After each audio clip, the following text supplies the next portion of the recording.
because Australia is a part of Five Eye. So getting the information, trying to find more links if it was connected to a very bigger plan. But finding those IEDs, those guns, is definitely their plan was to kill at least 100 or more than 100 people, which one of the bravery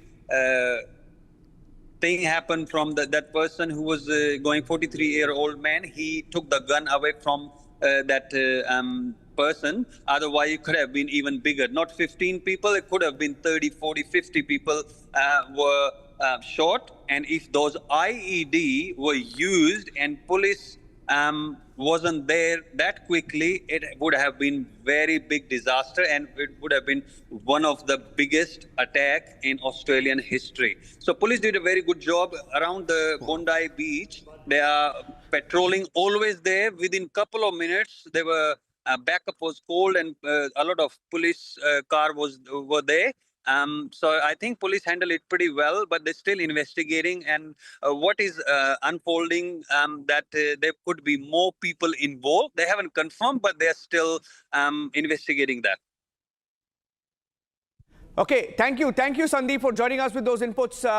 Those are live shots, by the way, coming in. That just to give our viewers a sense of what is happening there. It's a little after 5 p.m. there in Australia, and many people, you just saw a shot at the attack site. It's now turned into a tribute site where thousands of Australians are going there to just simply pay their tribute. Those pictures from last evening showing how intense the situation was as the father-son duo went on a firing spree, killing whoever they saw in their line of sight. They just kept opening fire. And 15 people, we are told, the death toll has gone up to 15. Let's move on and get you some more breaking news update now.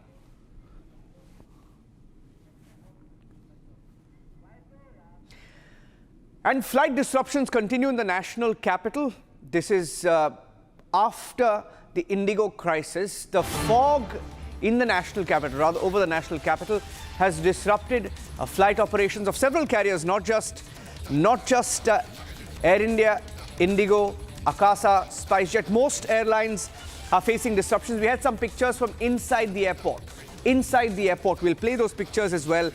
And these are pictures of the situation this morning. Indigo and Air India have put out details of the kind of disruptions that we are seeing. Poor visibility due to dense fog in Delhi this morning has impacted flight operations for all airlines. We are closely monitoring conditions and will resume operations as soon as it is safe to do so. Air India also put out details of the kind of flights that were cancelled. Over 20 flights of Air India alone that were cancelled. Indigo also put out details of the disruption, saying that low visibility and fog over Delhi would impact flight schedules. We are keeping a close watch on the weather and doing our best to get you where you need to be safely and smoothly. We request you to stay updated on your flight status via our website or app. Be assured our teams are here to assist, etc. That's what Indigo said. But I think over 75 flights have been disrupted in the last few hours. Shambhavi with the details.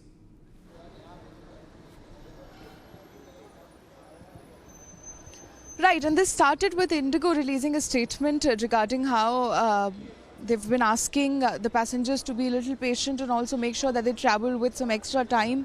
And they also assured that they have a dedicated team which is taking care of each and everything regarding this entire thing. And then it was followed up by the Air India and SpiceJet releasing their own advisories, which is suggesting, and all of them, they suggest the same thing. They are asking the passengers that they travel with some extra time in hand, because again, there's no such unusual movement, but again, there will be some cancellations, and there are some cancellations. Around 75 flights stands cancelled due to the dense fog and the poor weather conditions, which is causing almost 0% visibility, which is again in turn resulting in the flights getting delayed. Back to you.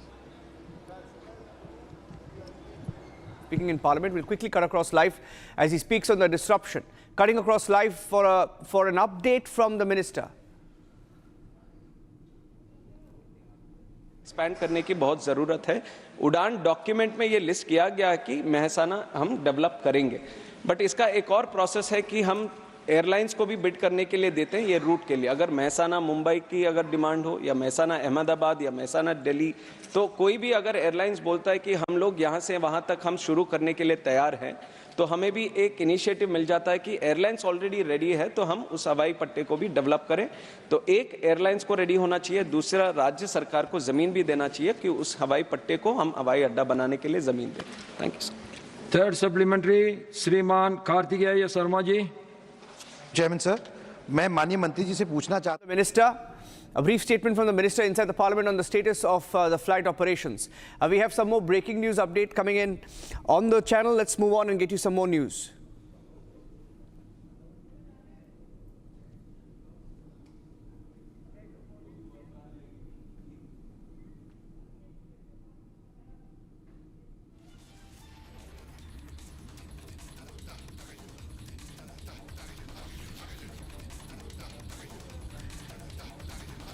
And the other big story, ladies and gentlemen, as we stay on the pictures from Delhi, we will get you the latest input. That's the video that came in from the Delhi airport this morning as flight operations continued to get disrupted. This morning, the reason was dense fog. Most carriers have been impacted as a result of the fog situation in Delhi NCR. At least 75 flights affected. Air India alone confirming that 20 of their flights were cancelled. Most of the flights have either been delayed or diverted.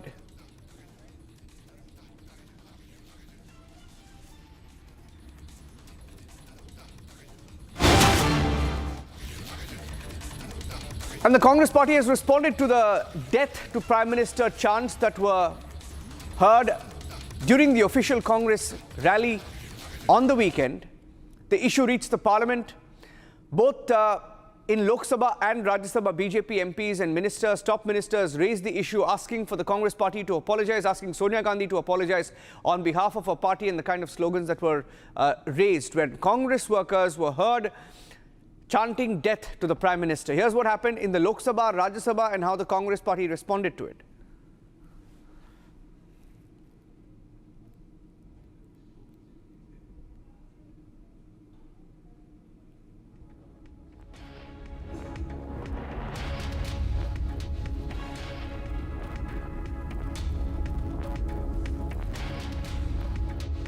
हम लोग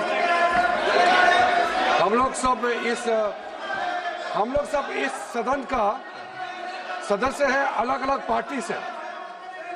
हम लोग एक दूसरे का विरोधी है, हम दुश्मन नहीं है। आप बात को सुनो, गंभीरता से सुनो बात को। हम लोग एक दूसरे के दुश्मन नहीं है, हम एक दूसरे के विरोधी हैं। 2014 में बीजेपी का एक एमपी ने एक गलत शब्द प्रयोग किया था विरोधियों के ऊपर। प्रधानमंत्री मोदी जी ने तुरंत अपना एमपी को माफी मांगने के लिए कहा और उन्होंने माफी मांगी, क्योंकि हम इस सदन में लोगों के द्वारा चुने हुए प्रतिनिधियों के हिसाब से काम करते हैं।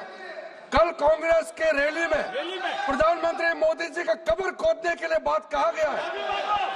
ये इस देश के लिए बहुत दुखद समय है कि कांग्रेस पार्टी ऐसा शब्दों का इस्तेमाल करते हैं और सारे कांग्रेस पार्टी पूरे का पूरे नेतृत्व उस रैली में मौजूद थे और प्रधानमंत्री मोदी जी का कब्र खोदने के लिए इन्होंने नारा लगाया।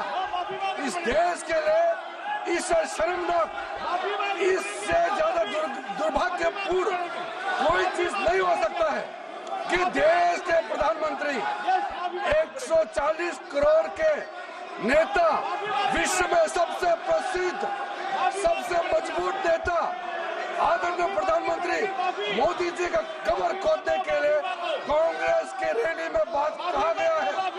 मैं चाहता हूं कांग्रेस के नेतृत्व माफी मांगना चाहिए, इस सदन के माध्यम से देश से माफी मांगना चाहिए। राज्यसभा में भी, लोकसभा में भी कांग्रेस के अध्यक्ष कांग्रेस के। And here is the video. In fact, we'll move on from this story and get you the rest of the political reaction. The Congress has also responded. We will get that in just a short while. The Congress, in fact, has defended what has happened while asking Amit Shah, the Home Minister, to go back and look at his own speeches in Parliament. That was the official response that came in from the Congress party a few minutes back. We wanted to play that out. We'll play that in just a bit. But ladies and gentlemen, one day to go, and the Indian Army shared a video highlighting a historic victory of the Indian Armed Forces over Pakistan in the Indo-Pak War, December 16th, 1971.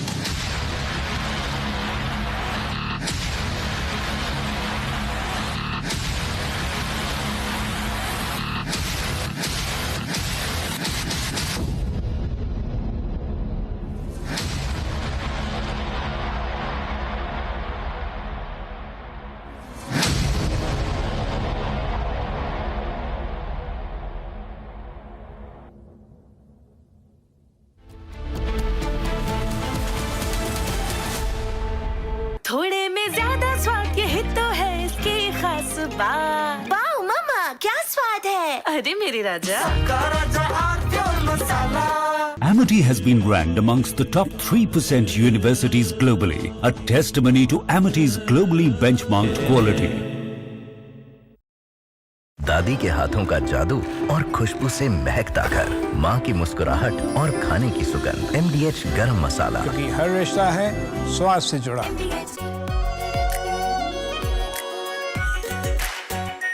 Are pure shahi paneer masala, delicious, healthy every day.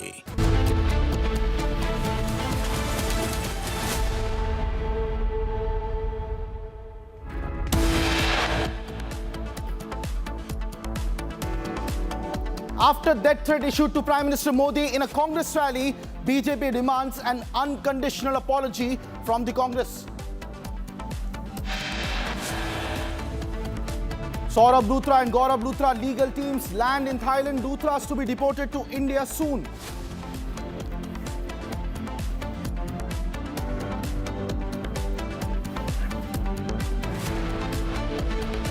Congress के rally में मोदी जी का कब्र खोदने के लिए बात कहा गया है। राजनीति का स्तर कांग्रेस पार्टी ने इतना गिरा दिया है जो कल्पना के बाहर है। BJP attacks the Congress in the Parliament, demands an apology over the death chants against the Prime Minister during their Ram Leela rally yesterday.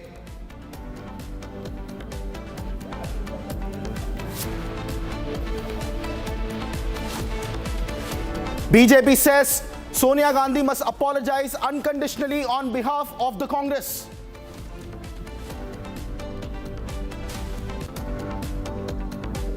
Congress barbs wire at the BJP again, points at Home Minister Amit Shah's speech, refuses to apologize, remains defiant.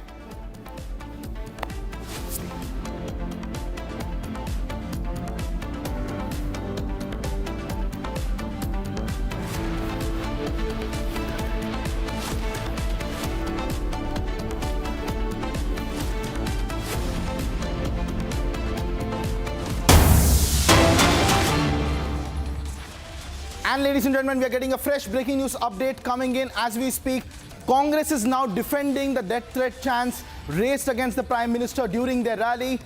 The BJP has accused the Congress party and its workers of issuing death threats to the Prime Minister during their rally at Ram Leela Maidan yesterday and today. Now, the BJP has been demanding an unconditional apology. In the interim, there has been a face-off in the Parliament with Union Minister Kiran Rijiju taking on the Grand Old Party for their discourse and the language used against the Prime Minister. But the Congress now remains defiant with its MP Manikam Tagore defending the chants against the Prime Minister.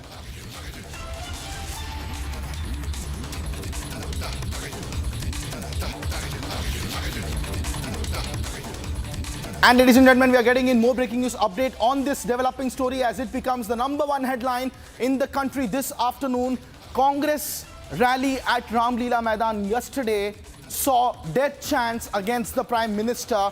Multiple visuals from multiple angles coming in, showing us how these chants were raised. And today in the Parliament, Union Parliamentary Affairs Minister Kiran Rijiju raised that issue with the Grand Old Party. Listen in.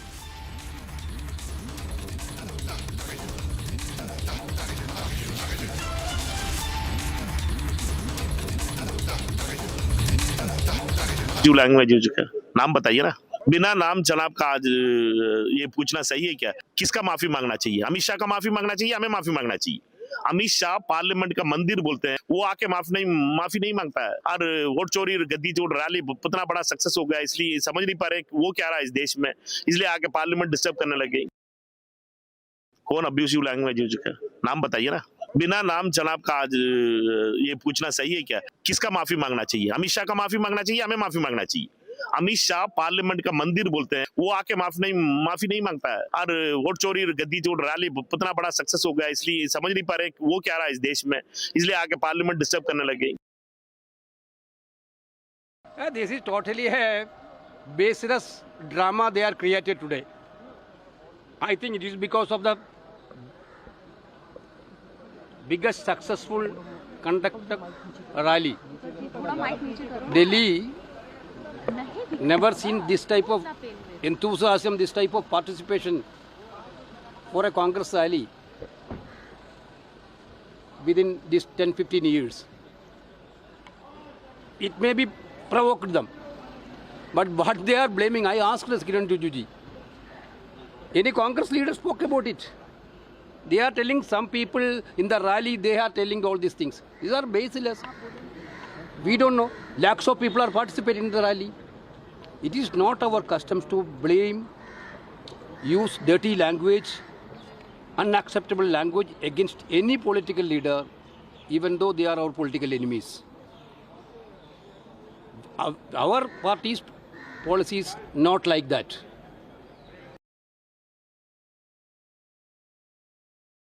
This is totally a baseless drama they are created today. I think it is because of the biggest successful conducted rally.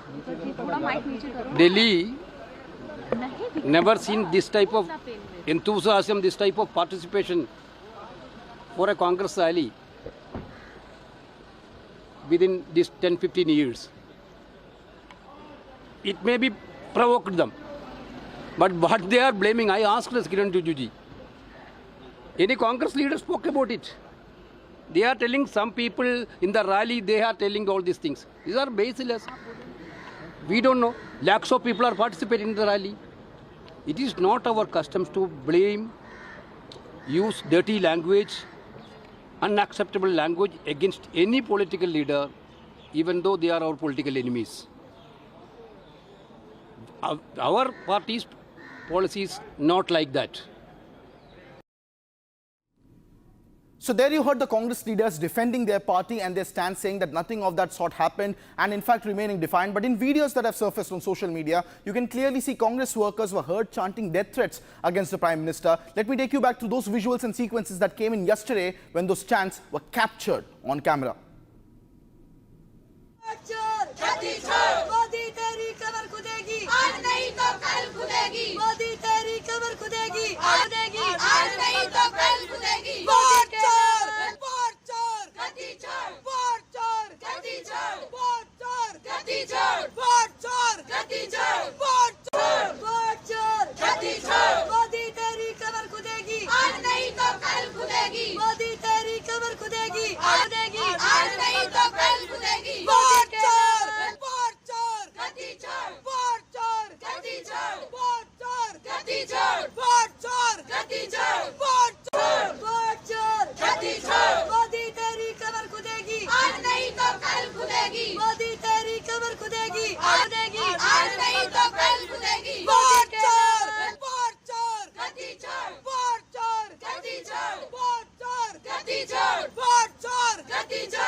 So you heard it yourself, ladies and gentlemen. The chant is as clear as it gets, captured on camera of Congress workers. And now this entire issue has reached the Parliament in a complete face-off situation where Union Parliamentary Affairs Minister Kiran Rijiju took hold the Grand Old Party for their discourse and challenged them over these death threat chants raised against the Prime Minister. Listen in.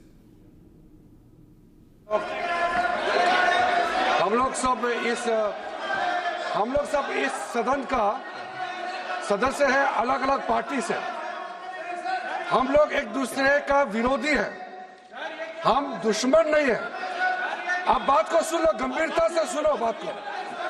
हम लोग एक दूसरे के दुश्मन नहीं है, हम एक दूसरे के विरोधी हैं।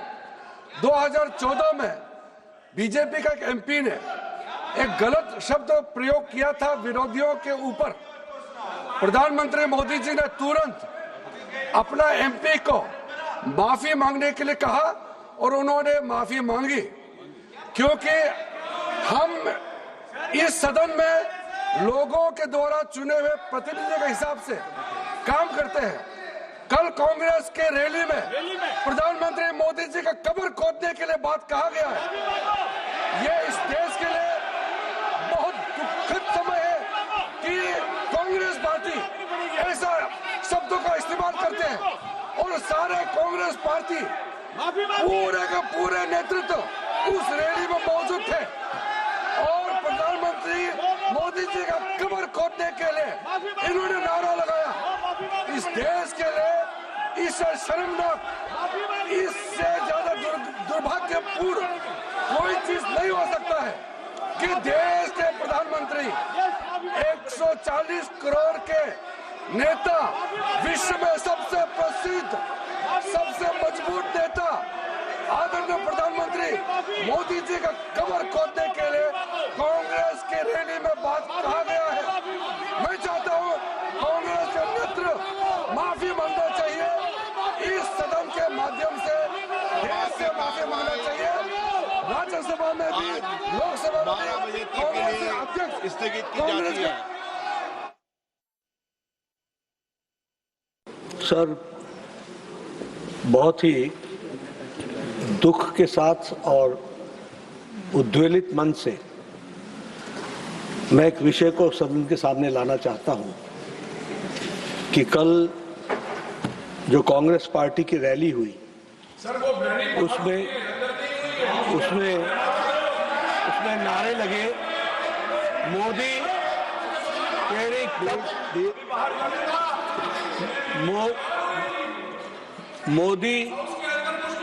मोदी तेरी कब्र खुदेगी, आज नहीं तो कल खुदेगी। ये इस तरीके के नारे की बात रिकॉर्ड पे जा रही है, प्लीज। ये तरीके के नारे कांग्रेस पार्टी के सोच और मानसिकता को दर्शाता है। ये नामदारों के झंझलाहट को स्पष्ट इंगित करता है और साथ में इस तरीके की बात कहना एक प्रधानमंत्री जी के खिलाफ और मृत्यु की कामना करना, यह अपने आप में बहुत ही निंदनीय है। इसके लिए हमारे नेता प्रतिपक्ष और कांग्रेस पार्टी के नेता यहाँ बैठी हैं, आदरणीय सोनिया गांधी जी, इनको देश से माफी मांगनी चाहिए और देश से माफी मांगनी चाहिए और ये नामदारों की झंझलाहट है, इसको समझना चाहिए। और मैं ये भी कहना चाहूंगा कि राजनीति का स्तर कांग्रेस पार्टी ने इतना गिरा दिया है जो कल्पना के बाहर है। इसलिए इसकी मैं घोर निंदा भी करता हूं और मैं श्रीमती सोनिया गांधी जी से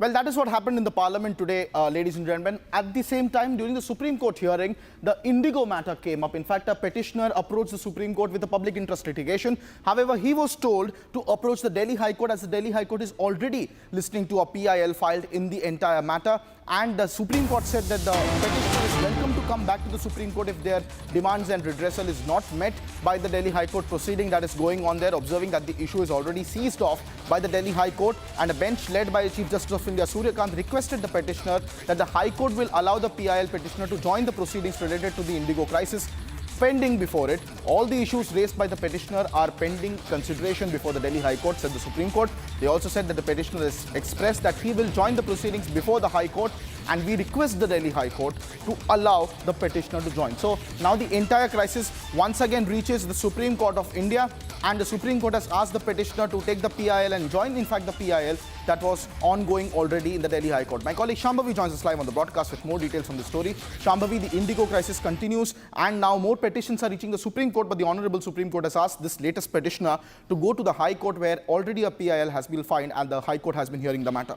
What's the latest?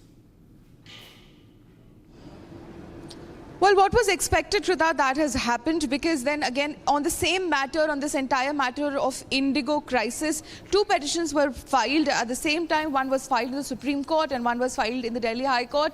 The Supreme Court said that refused to list the matter for urgent hearing and said that they will come back to it given that the government is already taking care of the matter at hand. But when the other petition was filed in the Delhi High Court listed it for just 2 days later, and also slammed the central government as well as DGCA for lack of action, and also for letting things get out of hand to a point that something so on such a huge scale happened. And now, when the matter was listed in the Supreme Court has asked the petitioner to go and join the petition, the list of petitions in which is already being heard by the Delhi High Court, and has said that even the High Courts are constitutional courts, and they're sure that you will get a remedy there. If you do not get relief, you are more than welcome to come and file a petition before us. Back to you. Thank you very much, Shambhavi, for bringing us those details, ladies and gentlemen. That's the latest coming in on the Indigo saga,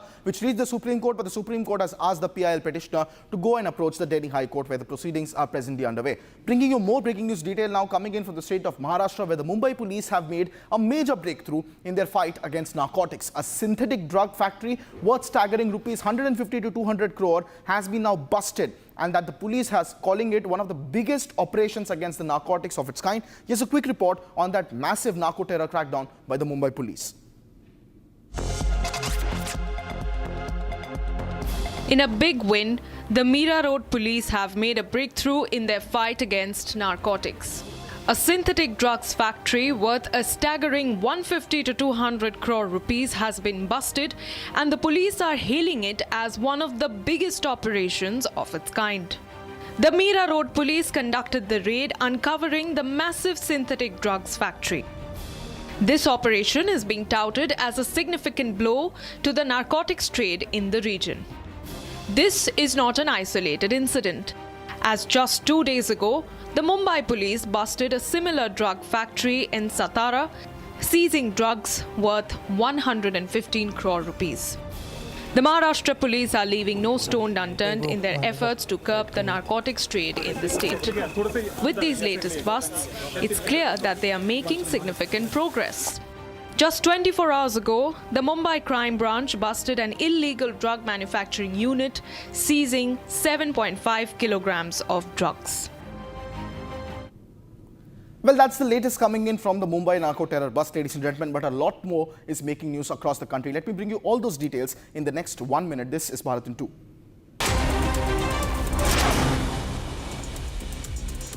New Delhi was blanketed by a dense fog this morning, reducing the visibility across the national capital. Data from the Centre Pollution Control Board showed that the air quality index in Delhi was around 456 at 6 a.m., marking the season's second worst reading. 4 air quality monitoring stations in Delhi recorded the maximum measurable pollution level of 500 on Sunday.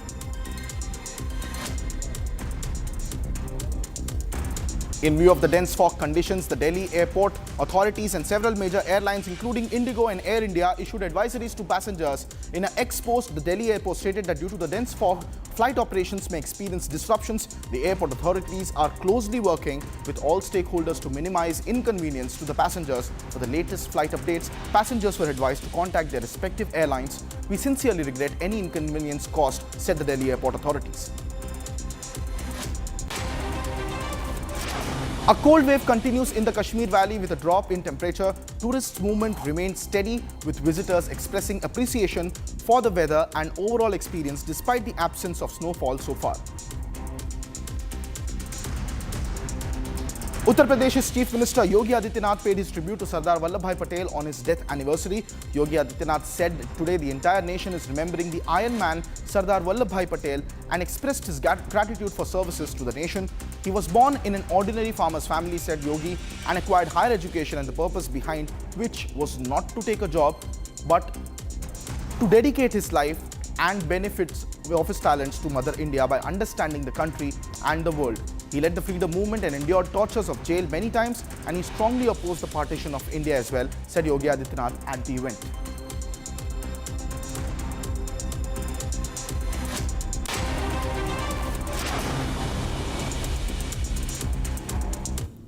In the interim, ladies and gentlemen, more information is coming in on the Yes Bank case. The Yes Bank co-founder Rana Kapoor is being questioned by the Enforcement Directorate at its headquarters in Delhi in connection with Anil Ambani case.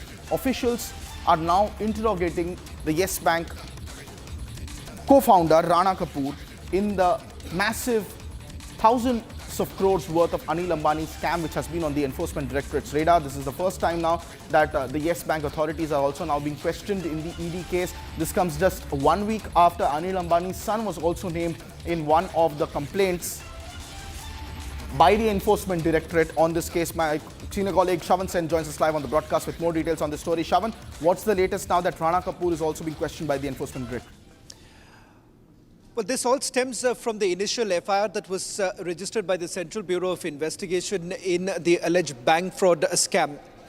The allegation that has been leveled against Anil Ambani and linked companies is that during the period of 2017 and 2019, the first tranche of loan actually came in from Yes Bank. Along with that, there are several other banks, a consortium of banks that had given loan to Anil Ambani linked companies. And in fact, it turns out that over a period of time, it became a non-performing asset. And the reason why Rana Kapoor is essentially being questioned by the Enforcement Directorate is because the agency suspects that there was a quid pro quo. The very fact that the companies that actually got loan from Yes Bank had absolutely poor financials. But despite that, loans were granted by Rana Kapoor's, at that point in time, Rana Kapoor was essentially leading Yes Bank and loans were being provided. They suspect that this was a quid pro quo, and the very fact that the loan that was received by Anil Ambani linked companies, the ADAJ, in fact, these are companies which effectively diverted the loan amount that came in. It turns out that related parties, related companies were basically used to funnel the funds that came in, and it wasn't essentially used for the very purposes for which the loan was sought for. Thank you so much, Shavan, for bringing us those details. Also tell us about the significance now, as the Anil Ambani case has also seen in the recent weeks and months multiple attachments of properties as well, and now that Rana Kapoor is also being questioned, these are fast-moving developments in the case. Can we expect any arrests on the horizon in the interim? All right, that's the latest coming in on that case, ladies and gentlemen. Moving on to more breaking news details that we are tracking. This is an international update coming in from Syria, where 2 US Army soldiers and a US civilian interpreter were killed in an ambush in central Syria on December 13th in an attack attributed to a lone gunman believed to be linked to the ISIS. Now, this attack occurred near Palmyra during a joint patrol with Syrian forces, as both were ongoing during a counter-terrorist ISIS operation in the region. 3 other American soldiers and several Syrian security personnel were also wounded in this. The gunman was killed at the scene by the partner forces. Watch this detailed report on what exactly is ongoing in Syria between the ISIS and the US forces. Thank you very much. Always a pleasure to be with you on Republic. Now, we all know that America was responsible for the downfall of Bashar al-Assad, the previous president, legitimately elected. He overstayed his welcome, there's no doubt about that. But he was legitimate, he was legal. And then this joker who led the movement against the Syrian regime, and he was himself an Al-Qaeda and an IS member. This joker then was installed as president, and Donald Trump went to him and said, buddy, you look so smart in a suit. You're no longer a terrorist. Now you're my darling. You're such a good-looking guy. You know, you can do what you feel like. And I love good-looking guys. I myself used to be very good-looking. Now he's ugly as hell. So what is happening now is, it shows to you that Al-Jolani or Al-Shara, whatever they have named this joker, he is incapable of controlling his former comrades. They say, look, what has happened is that you've got recognition, you've got the money, excuse me a moment, you've been honored by the Americans, you'll be invited, you'll be lioness. What about us? We were your foot soldiers. We've been ignored. We are being slaughtered. We are involved in fighting remnants of the previous regime. We are dying while you're sitting in the palace, traveling across the world and being lionized and feted. So that was the first thing. Now, Trump has vowed retaliation. Retaliation against whom? At the same time, he has also said that Al-Shara Jolani, the self-styled president, is also very upset. What does that mean? He doesn't have the strength to do anything. So Trump is trying to say it's not Jolani's fault. It's the fault of these unguided missiles who used to be his comrades once upon a time. The fact is that Syria is falling apart and Trump can do nothing about it. He's not going to get yet another claim to the Nobel Peace Prize by saying, oh, I brought peace to Syria, because that has not happened. There's conflict going on everywhere. The Kurds are active, the Iraqis are active, the Syrians are active, the Russians are active. The Americans we all know about, the Europeans are messing around. So there's not going to be peace in a long time yet. Al-Qaeda hasn't been destroyed. ISIS or IS has not been decimated. They are still there. Trump can do what he wants. Who is he going to bomb in Syria? He doesn't even know that. If he had known, if his intelligence was good, these fellows would not have died. So simply by sucking up to the turned Democrat, he's not going to get very much. My own feeling is that he's not going, President Trump is going to scream and yell and shout. He's not going to be able to do anything except bomb the areas where these two soldiers were killed. And of course, he's described them as great American patriots, etc. And what on earth are they doing in Syria? Get the hell out of that. If that happens, you won't lose soldiers. So the bottom line is that he's going to bomb a few so-called strongholds. The docile American media will say, oh, our intelligence identified the chaps who were responsible, although the attacker was shot and killed, a lone attacker, but we figured out who his friends and buddies are, and we've eliminated them all. Arrant nonsense. If their intelligence was so good, they could have prevented the massacre that took place. So if you are putting your troops in other lands, be prepared that they will get killed. I mean, so many of them got killed in Vietnam, they've got killed in Afghanistan, they've got killed in Yemen, they've got killed all over the place. That is par for the course. If you're sending your troops there, they're going to die.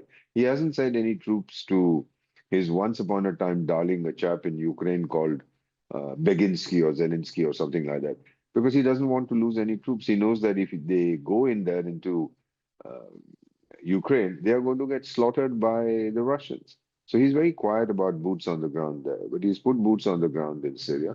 Now he's paying the price. My advice to him, if of course nobody's going to listen to me, would be that leave Syria and get out of there. Why are you so worried? Let the Israelis handle it, let the Turks handle it. You have, today this guy is, yesterday the guy was a terrorist, today he's your darling, tomorrow he'll be a terrorist again. One thing about Donald Trump, he's predictably unpredictable, he's mercurial. Changes his opinion, I think, every 44 seconds. That's what somebody has assessed. So let's see what is going to happen, but there will be no retaliation. Who is he going to retaliate against? An unknown enemy? I don't know. I think he will just bomb some areas and then claim that he has killed all the IS characters. But yes, he will dump this character. He'll find somebody else. Just as in Jihadistan, my feeling is that he's going to dump that Pinjrewali Munni Bai, a so-called fool marshal. And then he'll find somebody else. To be Trump's, as somebody had once said, to be Trump's enemy is dangerous. To be his friend is fatal.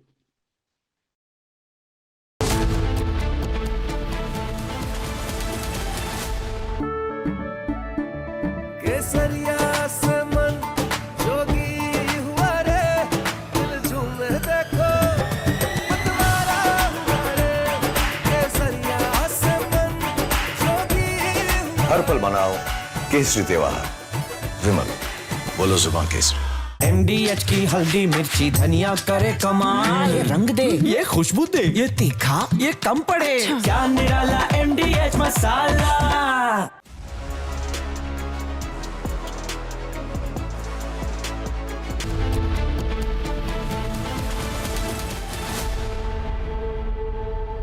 दादी के हाथों का जादू और खुशबू से महकता घर, माँ की मुस्कुराहट और खाने की सुगंध। MDH गरम मसाला, क्योंकि हर रिश्ता है स्वाद से जुड़ा। Amity has been ranked amongst the top 3% universities globally, a testimony to Amity's globally benchmarked quality. Pure सूजी पास्ता उबालो मिलाओ और खाओ 8 मिनट में तैयार। क्या टेस्ट है सबका राजा R pure masala. From Asia's largest news headquarters, setting the agenda for Bharat.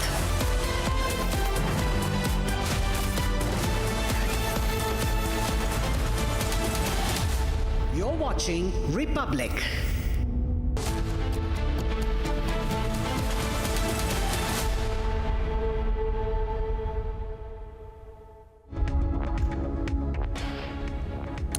All right, viewers, very good afternoon. We are live and breaking. I'm Shivangi Shukla getting you the latest coming in. There's a Pakistan link which has emerged in the carnage which we saw take place at the Bondi beach in Sydney, Australia. We're getting you all those updates coming in, but the headlines first. Let's get started.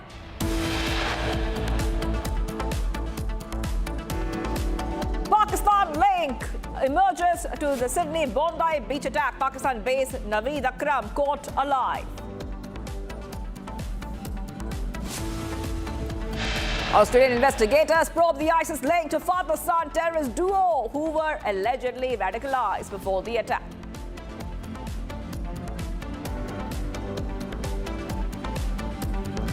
Uproar over the death threats to Prime Minister during Congress workers' rally in Delhi.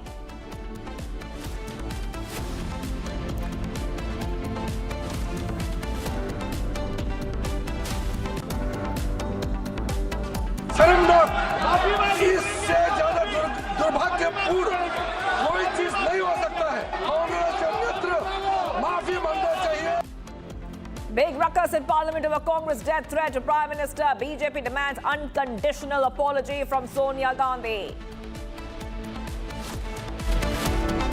The Congress passes the buck in Parliament and says Home Minister Amit Shah used derogatory words inside the House. Major flight disruption in Delhi due to heavy smoke. 70+ flights cancelled, passengers stranded.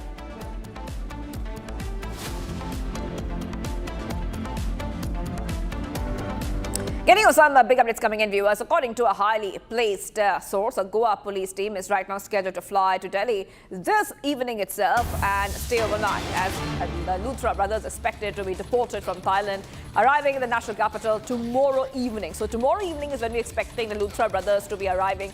They will be deported from Thailand, where they had escaped India and gone to Thailand after that terrible fire incident which had taken place. They will be deported. In the meanwhile, the Goa police team will formally arrest both the brothers in Delhi itself. So Delhi is when the Luthra brothers will be arrested. This is a huge update coming in right now.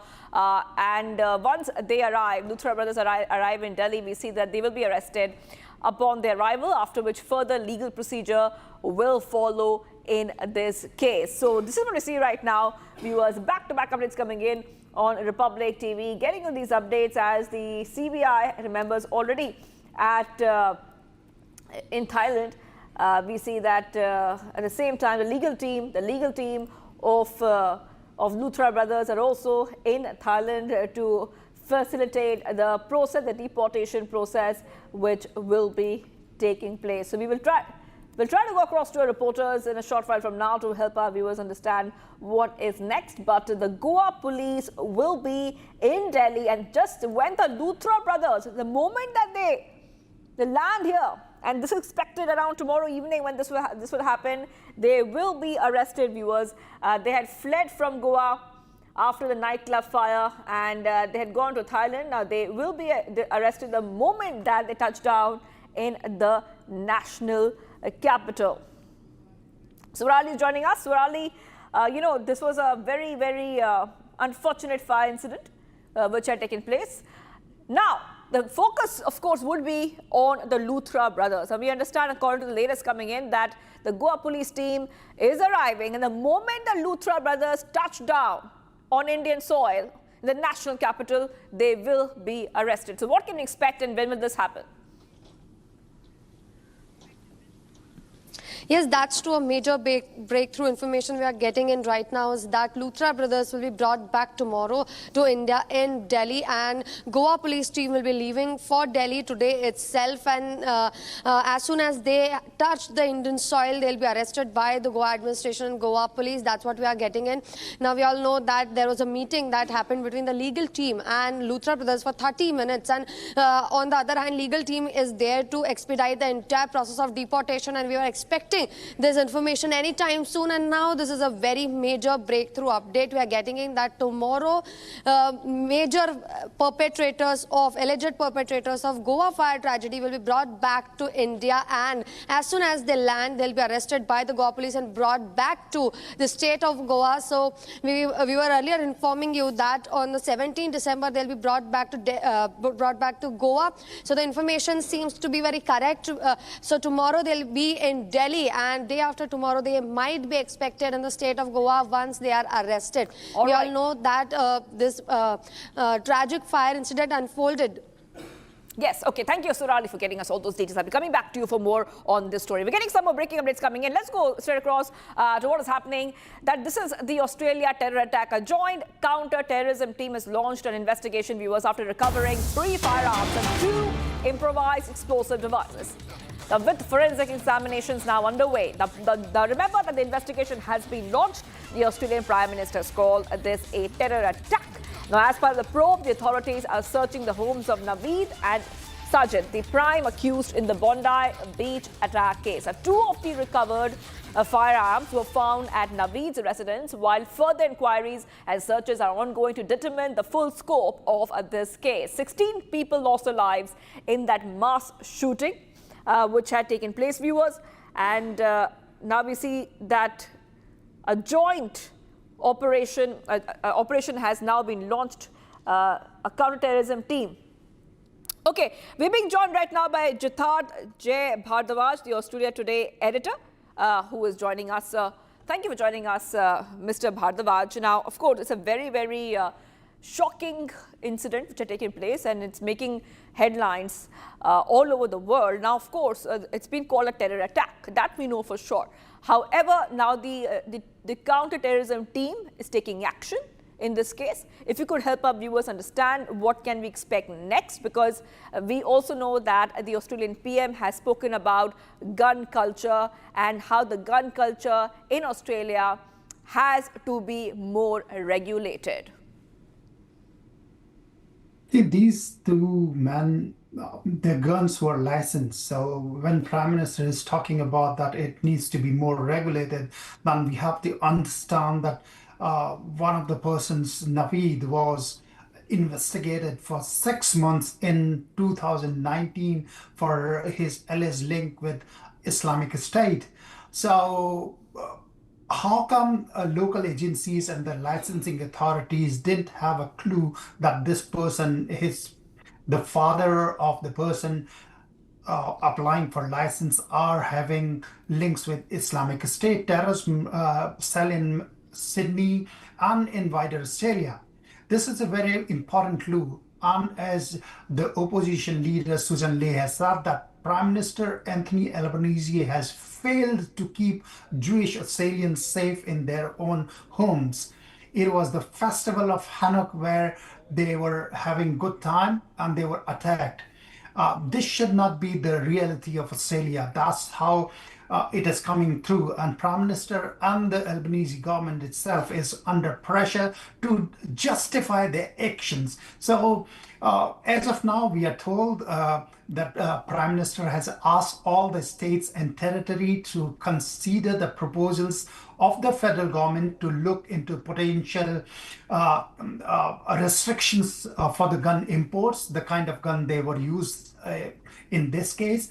And furthermore, who can own the gun? It will be more tighter unless and until you are in the farmland, or unless and until you are an active member of a shooting club, you won't be able to own the gun. This is what we are given to understand.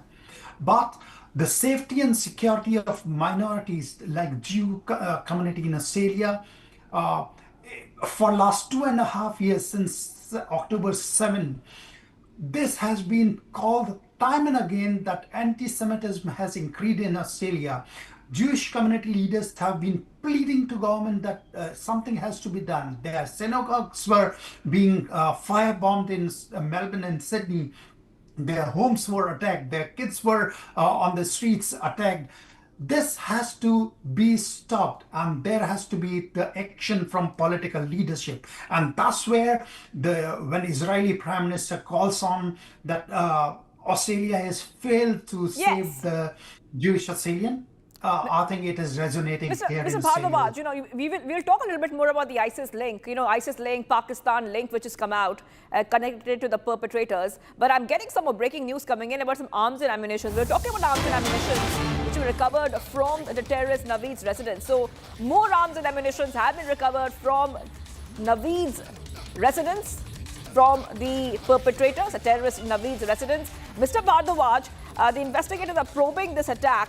So the key links emerging to Pakistan, evidence pointing to these terrorists, these attackers, being inspired from the ISIS, the Islamic State flags recovered from the vehicles tied to the perpetrators, and not just that.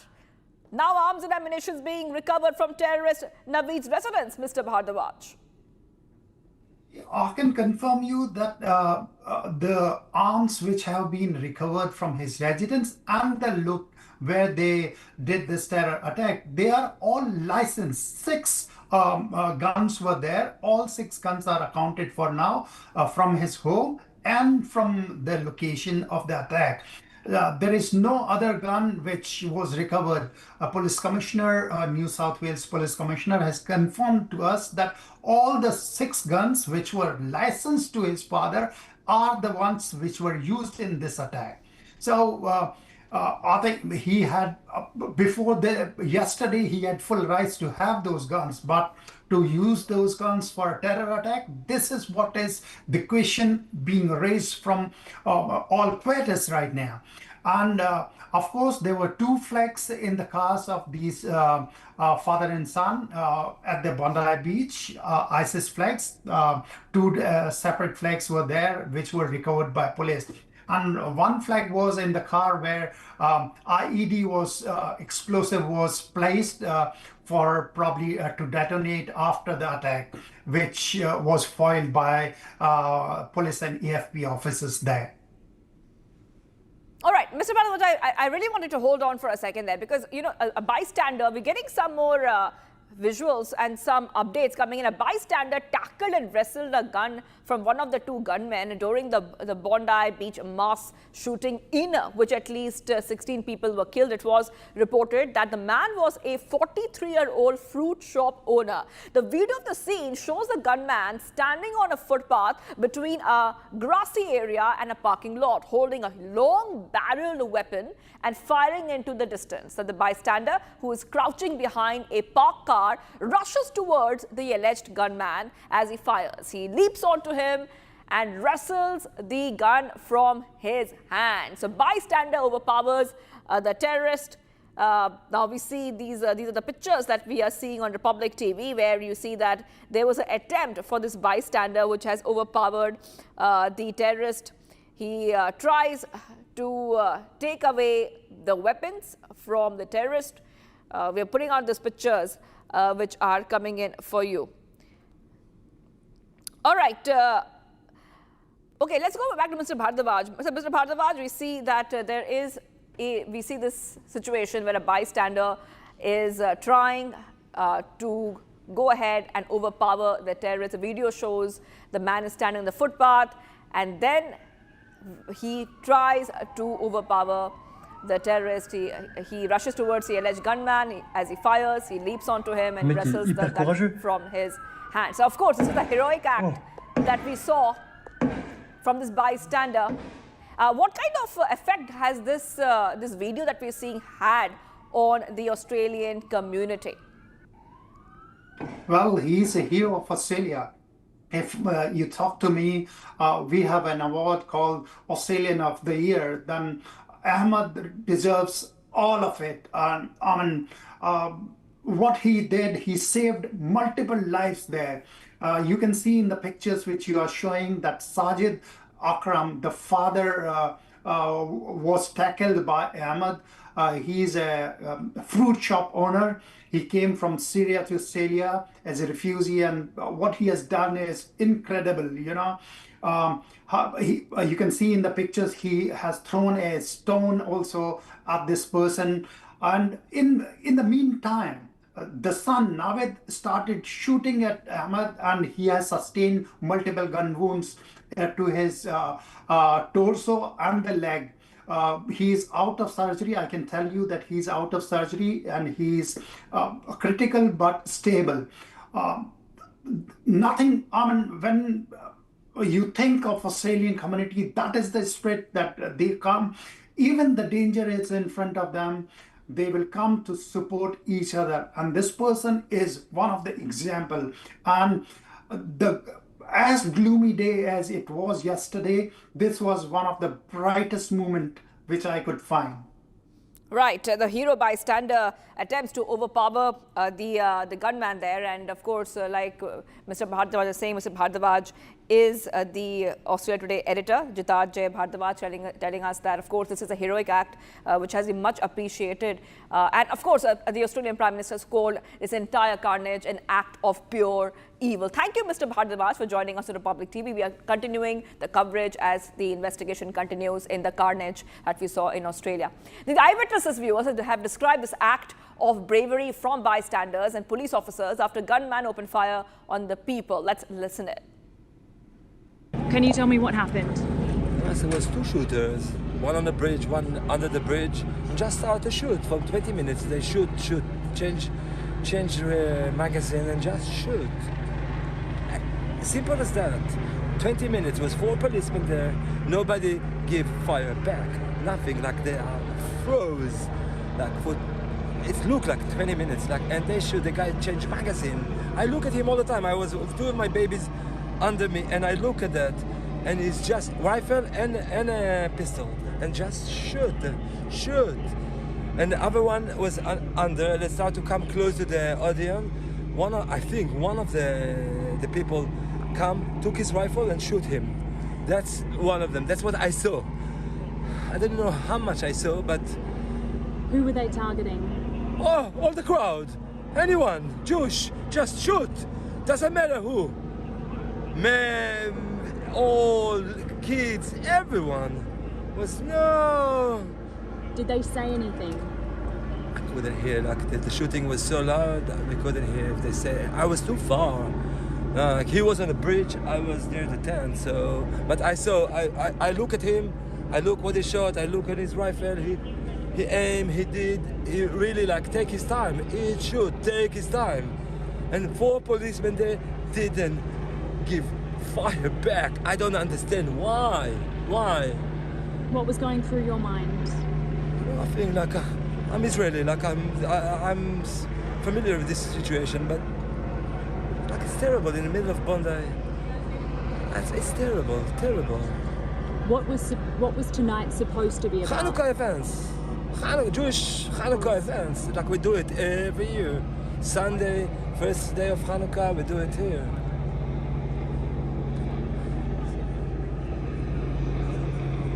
For me, it's not. I'm get used to that, but. What is this?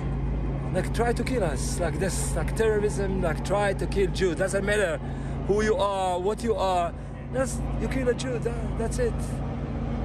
And it's time for people in Australia to start to understand we are not a target. We are civilian like you. We do the same thing. There is no reason that we feel not safe here in our country. This is our country. This is how we live, where we live. We need to feel safe. Is your family safe? Is your family okay? I come with 6 kids, and thanks God, yes, everybody's safe. Okay, and what did you see? Did you see anyone injured? I see 6 people dead and 6 people injured. 6 or 7 people injured. What words come to mind? How do you describe this moment?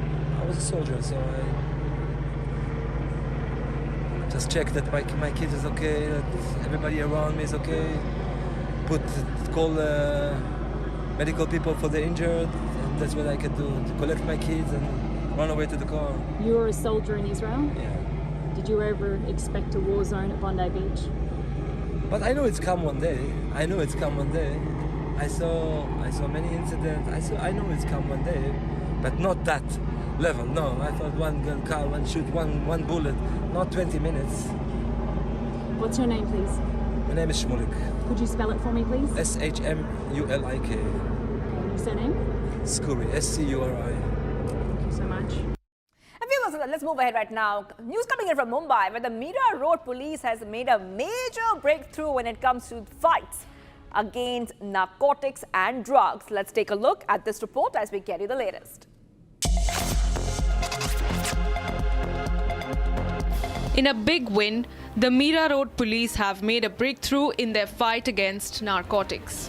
A synthetic drugs factory worth a staggering 150 to 200 crore rupees has been busted, and the police are hailing it as one of the biggest operations of its kind. The Mira Road police conducted the raid, uncovering the massive synthetic drugs factory. This operation is being touted as a significant blow to the narcotics trade in the region.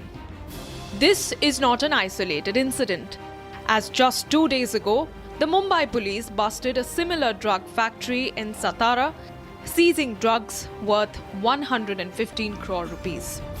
The Maharashtra police are leaving no stone unturned in their efforts to curb the narcotics trade in the state. With these latest busts, it's clear that they are making significant progress.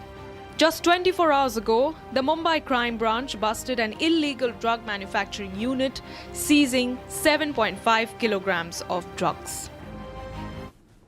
Okay, getting to some more updates coming in. The US Supreme Court has refused to entertain a PIL, which is seeking judicial intervention into the issue of cancellation of hundreds of flights by Indigo, and asked the petitioner to move the Delhi High Court with the grievances. Now, the Delhi High Court, by the way, on December 10th, has questioned the central government for not taking timely action to check the crisis caused by Indigo flight cancellation, and asked why the situation was allowed to go ahead and precipitate with lakhs and lakhs of passengers stranded and other airlines charging hefty fares. So viewers, we're getting these updates coming in on Republic TV. Let's get you the updates in terms of what is happening.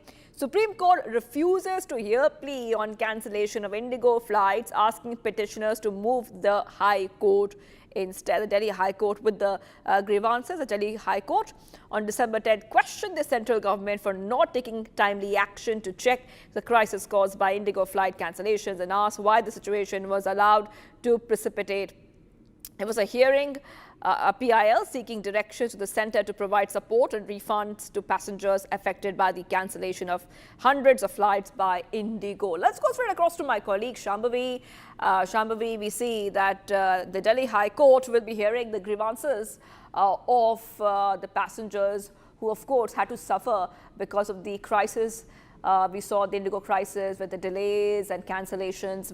Supreme Court has refused to hear the plea of Indigo flights, asking petitioners to move High Court instead. This is one more update coming in. But Shivangi, this is what was expected, because similar pleas were filed in Supreme Court as well as Delhi High Court, and because one court has already taken cognizance of it and is hearing on it, it does not make much sense for even the apex court to hear on the same matter.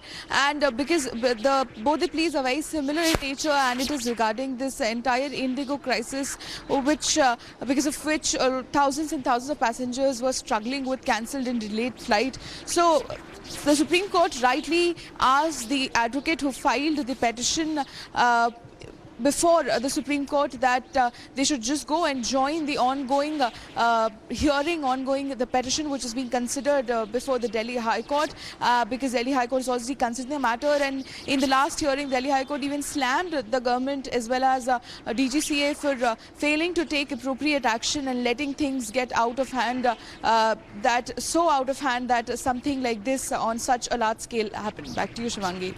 That's right. We're getting these updates coming in, viewers, on Republic TV. Let's go straight back to Shambhavi, who's joining us. Shambhavi, we see that the petitioners have been asked to move High Court when it comes to cancellation of Indigo flights. However, we see that there is one more plea before the apex court when it comes to Indigo. If you could help our viewers understand about this other simultaneous development that we're seeing at the apex court and the Indigo crisis. So Indigo, the entire Indigo crisis, there were two petitions which were filed. One was filed with the Supreme Court, the other was when it was mentioned in the Supreme Court for urgent hearing, the Supreme Court refused, saying that the government has already taken cognizance of the matter and the required steps have been taken from the government's end, so they will let things take its natural course as well. But then apart from that, the other petition which was filed in the Delhi High Court. All right, thank you, Shambhavi, for getting us all those details. We'll keep getting you because Indigo crisis has reached both the apex court and the Delhi High Court, and Republic is the only channel getting you every update of this story. Let's move ahead.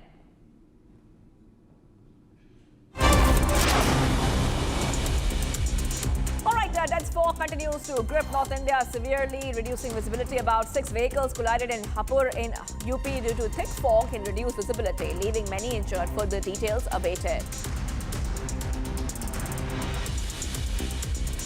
National capital continues to choke as air quality index slips to severe for many areas in Delhi.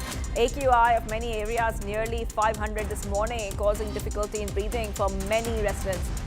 GRAP 4 is in place in Delhi. Dense fog, reduced visibility also continues affecting mobility in the national capital. The last leg of Lionel Messi's tour scheduled in Delhi, the Arun Jaitley Stadium is all set to host the global football icon in the national capital. Strict security measures are in place in view of the mismanagement that happened in Kolkata. Traffic advisory has been released by the Delhi Traffic Police for route diversions in the city. इसके द्वारा divergence दिए गए हैं सभी heavy vehicles और buses का राजघाट चौक से, Delhi gate चौक से, ITO चौक से, राउंड अबाउट झंडेवाला से, अजमेरी गेट चौक से और मिंटो रोड पे चढ़ने के रंजीत सिंह फ्लाईओवर लेने से पहले 12 खंबा रोड से, इन सभी जगहों से हैवी बसेस और ट्रक को कमर्शियल व्हीकल्स को डाइवर्ट किया गया है. Indian economy is expected to grow at 7% in 2026 as compared to 6.5% in 2025. CRISIL raises its projection for India's GDP after robust economic growth was registered in the first half of the fiscal year. Domestic consumption is likely to drive growth along with GST rationalization and income tax relief.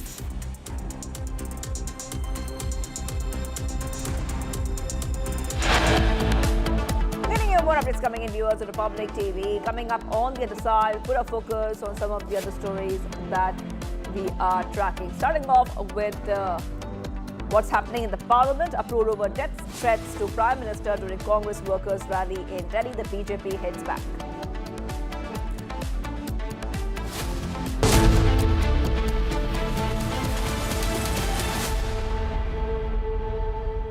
थोड़े में ज्यादा स्वाद यही तो है इसकी खास बात। वाओ मामा, क्या स्वाद है? अरे मेरे राजा, सबका राजा और प्योर मसाला।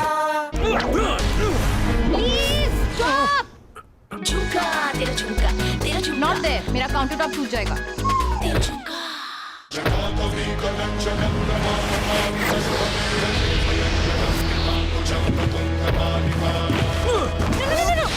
मेरी चिमनी टूट जाएगी। What are you doing? रानी, इस घर में कुछ है जो टूटता नहीं। ये पिलर कभी नहीं टूटेगा। रुंगटा स्टील TMT से बना। रुंगटा नहीं तो घर स्ट्रॉन्ग नहीं। रुंगटा स्टील TMT बार एकदम सॉलिड। MDH की देगी मिर्च, देगी मिर्च का तड़का, अंग अंग फड़का। MDH की देगी मिर्च।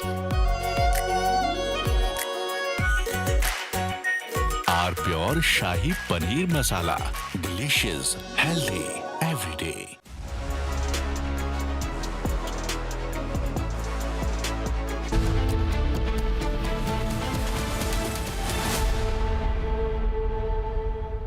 MDH की हल्दी मिर्ची धनिया करे कमाल, ये रंग दे, ये खुशबू दे, ये तीखा, ये कम पड़े, क्या निराला MDH masala. Amity has been ranked amongst the top 3% universities globally, a testimony to Amity's globally benchmarked quality. थोड़े में ज्यादा स्वाद, ये तो है इसकी खास बात। वाओ मामा क्या स्वाद है, अरे मेरे राजा। सबका राजा और प्योर मसाला।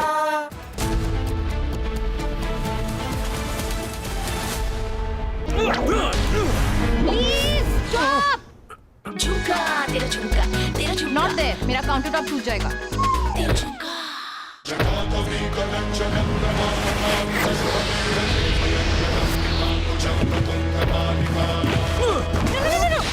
मेरी चिमनी टूट जाएगी। What are you doing? रानी, इस घर में कुछ है जो टूटता नहीं। ये पिलर कभी नहीं टूटेगा। रुंगटा स्टील TMT से बना। रुंगटा नहीं तो घर स्ट्रॉन्ग नहीं।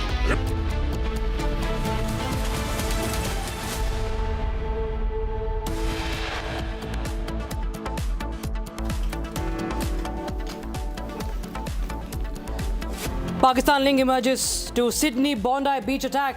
Park-based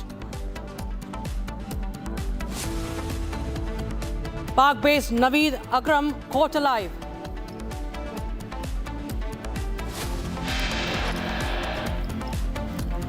Australian investigators probe the ISIS link to father-son terrorist duo who were allegedly radicalized before the attack.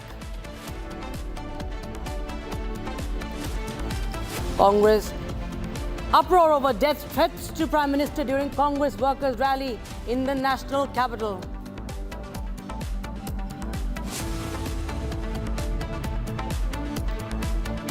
Ruckus in Parliament over Congress death threat to Prime Minister. BJP demand unconditional apology from Sonia Gandhi.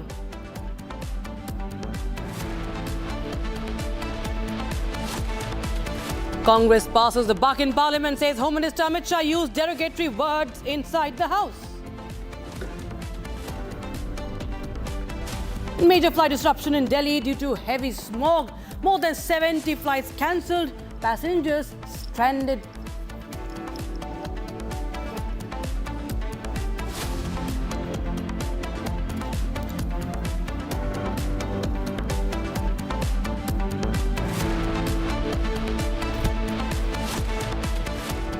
Very warm welcome watching live and breaking. I'm Rakshita Mishra with you. Congress MP Priyanka Gandhi Vadra has now defended the slogans raised against Prime Minister Narendra Modi. The death threats that were raised against that were in fact hurled at Prime Minister Narendra Modi during the Congress rally in the national capital. Now, Priyanka Gandhi Vadra says that the media should instead question why a union parliamentary minister was disturbing the proceedings in the House. So this is the justification she is giving for death threats for the Prime Minister, to the Prime Minister. There's uproar in the Parliament, and now there is a demand for apology. Let's take a listen in first to what justification Priyanka Gandhi Vadra has given.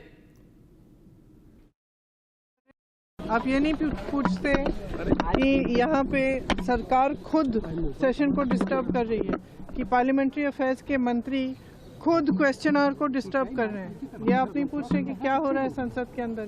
तो हम लोग आपस में बात कर रहे थे कि किसने कहा ये सब, हमें तो मालूम ही नहीं है। हमें मंच पे तो बिल्कुल ऐसा नहीं हुआ। फिर पता चला कि पब्लिक में किसी ने इंटरव्यू दिया, पब्लिक में कोई कह रहा है, कोई कार्यकर्ता है या कौन है, किसी को मालूम भी नहीं है कौन है, उनको खुद नहीं मालूम कौन है। तो सदन में उठा क्यों रहे हैं, और वो भी क्वेश्चन आवर के टाइम। मुझे लगता है चलाना ही नहीं चाह रहे हैं। अब किस लिए हमने पोल्यूशन पे डिबेट मांगा है, वो भी नहीं कर रहे हैं। तो मतलब अगर सदन चलाना ही नहीं है तो फिर ऐसे, इससे अच्छा तो बंद कर दीजिए। कम से कम जितना पोल्यूशन, हमारी सारी गाड़ियां जो हैं, सब लोग 10-10 गाड़ियां लाते हैं सिक्योरिटी की, जितना पोल्यूशन फैला रही है वो तो बंद हो जाएगा। So there was an uproar in the Parliament today as the winter session has resumed today, and this happened now over the death threats to Prime Minister. So what's the sequence that unfolded? Kiran Rijiju, JP Nadda took on the opposition today in the Parliament. Modi है, हम दुश्मन नहीं है। आप बात को सुनो, गंभीरता से सुनो बात को। हम लोग एक दूसरे के दुश्मन नहीं है, हम एक दूसरे के विरोधी हैं। 2014 में बीजेपी का एक एमपी ने एक गलत शब्द प्रयोग किया था विरोधियों के ऊपर। प्रधानमंत्री मोदी जी ने तुरंत अपना एमपी को माफी मांगने के लिए कहा और उन्होंने माफी मांगी, क्योंकि हम इस सदन में लोगों के द्वारा चुने हुए प्रतिनिधियों के हिसाब से काम करते हैं। कल कांग्रेस के रैली में प्रधानमंत्री मोदी जी का कब्र खोदने के लिए बात कहा गया है। ये इस देश के लिए बहुत दुखद समय है कि कांग्रेस पार्टी ऐसा शब्दों का इस्तेमाल करते हैं और सारे कांग्रेस पार्टी पूरे का पूरे नेतृत्व उस रैली में मौजूद थे और प्रधानमंत्री मोदी जी का कब्र खोदने के लिए इन्होंने नारा लगाया इस देश के लिए। Now, in video that surfaced on social media, Congress workers were seen or heard, in fact, chanting death threats. Here's that full sequence on camera. बहुत ही दुख के साथ और उद्वेलित मन से मैं एक विषय को सदन के सामने लाना चाहता हूं कि कल जो कांग्रेस पार्टी की रैली हुई उसमें नारे लगे, मोदी तेरी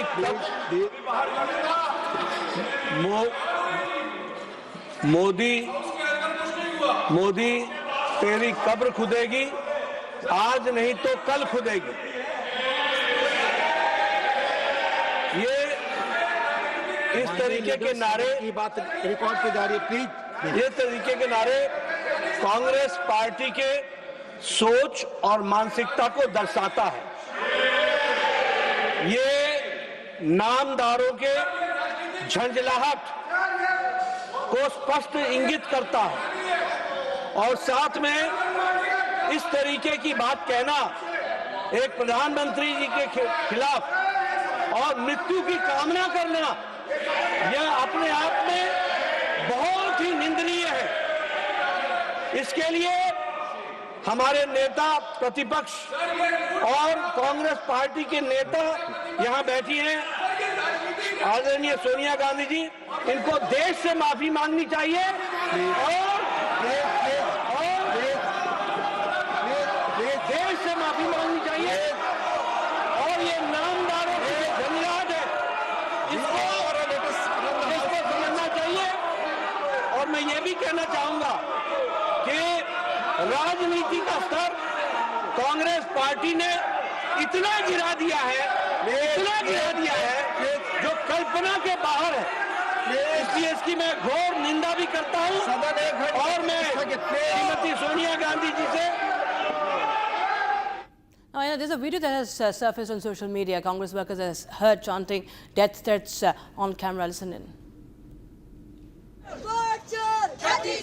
मोदी तेरी कमर खुदेगी, आज नहीं तो कल खुदेगी। मोदी तेरी कमर खुदेगी, आज नहीं तो कल खुदेगी। वोट चोर, वोट चोर, गद्दी चोर, वोट चोर, गद्दी चोर, वोट चोर, गद्दी चोर, वोट चोर, गद्दी चोर, वोट चोर, वोट चोर, गद्दी चोर। मोदी तेरी कमर खुदेगी, आज नहीं तो कल खुदेगी। मोदी तेरी कमर खुदेगी, आज नहीं तो कल खुदेगी। वोट चोर, वोट चोर, गद्दी चोर, वोट चोर, गद्दी चोर, वोट चोर, गद्दी चोर, वोट चोर, गद्दी चोर, वोट चोर, वोट चोर, गद्दी चोर। मोदी तेरी कमर खुदेगी, आज नहीं तो कल खुदेगी। मोदी तेरी कमर खुदेगी, आज नहीं तो कल खुदेगी। वोट चोर, वोट चोर, गद्दी चोर, वोट चोर, गद्दी चोर, वोट चोर। Now, shifting focus to other stories, viewers. According to a highly placed source, a Goa police team is scheduled to fly to Delhi this evening and stay overnight as the Luthra brothers are expected to be deported from Thailand and arrive in the national capital tomorrow evening. Yes, they are going to be dragged back to the country. The Goa police team will formally arrest both the brothers in Delhi upon their arrival, after which the legal procedure is going to be followed. So this is after the corruption, viewers, that corruption and the fire, that corruption that caused that set fire at the Romeo Lane Club, the Birch Club in Goa, killed 25, injured several others, and Luthra brothers had in fact fled the country, and they fled to Thailand. They were arrested and they've been now deported, and they will be dragged back tomorrow to the country. Swarali joining us live on the broadcast from Goa, from the Vegetar Beach. Okay, Swarali, well, it is of course it's the time for for the Luthra brothers to now face the law of the land, the same law that they have been evading, the same law that they have been evading, violating, that led to the death of 25 innocent people. Yes, that's true, Lakshada. Let me tell you that they had been evading the entire process of prosecution and arrest. That's why we know that they fled around 5:30 a.m. on the same morning of the incident unfolded in the midnight. They had booked their tickets around 1:17, post which FIR was registered, lookout notice was set out, and then a blue corner notice was also released by the Interpol officers, and NCB had traced the location, post which a formal communication with Indian authorities, central agencies was done, and then by the Thai Royal Police, they were nabbed from a spa. Right now they are present in the Bangkok Immigration Center, and now in a major update that we are getting in this story, that now this is the time that they face the Indian law. They are brought back to the soil of India, where in the state of Goa, 25 people were killed in a very tragic incident due to the fire security lapses that were not in place. Now we get to know that tomorrow the alleged perpetrators of Goa fire tragedy, Luthra brothers, will be brought back, and today Goa police team is flying to Delhi to get their custody and arrest them as soon as they land in the Indian soil, and further the legal course of action will be taken into account and further procedures will be done. The prosecution will go ahead. That's the very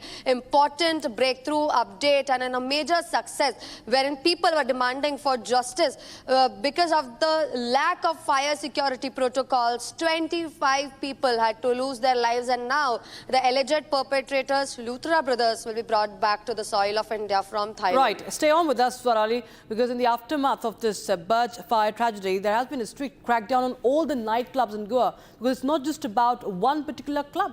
It is about the hundreds and thousands of nightclubs that are in Goa, and there has been now a check, a drive that is being conducted specifically to, in fact, investigate if compliances were in place. This is a ground report that has been filed by Swarali herself, who was from different places in Goa. Listen in. 25 people were killed in a major fire tragedy in the state of Goa in Birch by Romeo Lane nightclub owned by Luthra brothers, who are right now in the Bangkok Immigration Center and will be brought down by tomorrow. They'll land in India by the central agencies, and today the Goa police team will fly to Delhi to arrest them and take their custody. And on the other hand, strict action has been initiated by the Goa administration and Goa police. And in that action, several nightclubs, restaurants and bars are sealed who do not have fire NOC or other permissions, town planning or excise department permissions. This is a CO2 nightclub cafe. Right now we are standing in front of the same, and I'll ask my video journalist to zoom in to the order. This is sealed and there is a government order saying there's a fire NOC, missing fire NOC right now. We can read those lines: absence, non-functional fire fighting equipment, inadequate or blocked emergency exits, non-compliance with basic fire prevention and life safety measures. So we can see strict action has been taken on several such nightclubs, restaurants and bars in Goa. All right, now shift our focus to other stories that are making news from across the country. This is Bharat in 2 minutes.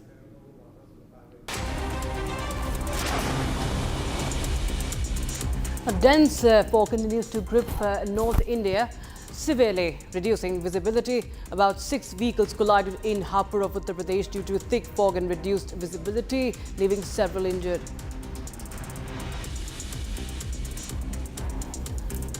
National capital continues to choke as air quality index slips to severe for many areas in Delhi. AQI of many areas neared 500 this morning, causing difficulty in breathing for many residents. The CRAP 4 is in place in Delhi. Dense fog, reduced visibility continues to affect mobility.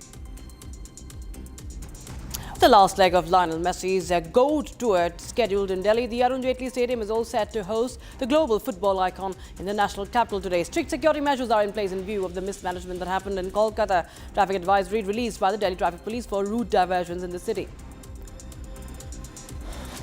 इसके द्वारा divergence दिए गए हैं सभी heavy vehicles और buses का राजघाट चौक से, Delhi gate चौक से, ITO चौक से, राउंड अबाउट झंडेवाला से, अजमेरी गेट चौक से और मिंटो रोड पे चढ़ने के रंजीत सिंह फ्लाईओवर लेने से पहले 12 खंबा रोड से इन सभी जगहों से हैवी बसेस और ट्रक को कमर्शियल व्हीकल्स को डाइवर्ट किया गया है. Indian economy is expected to grow at 7% in 2026 as compared to 6.5% in 2025. Now, CRISIL raised its projections for India's GDP after robust economic growth was registered in the first half of the fiscal year. Domestic consumption is likely to drive growth along with the GST rationalization and income tax relief.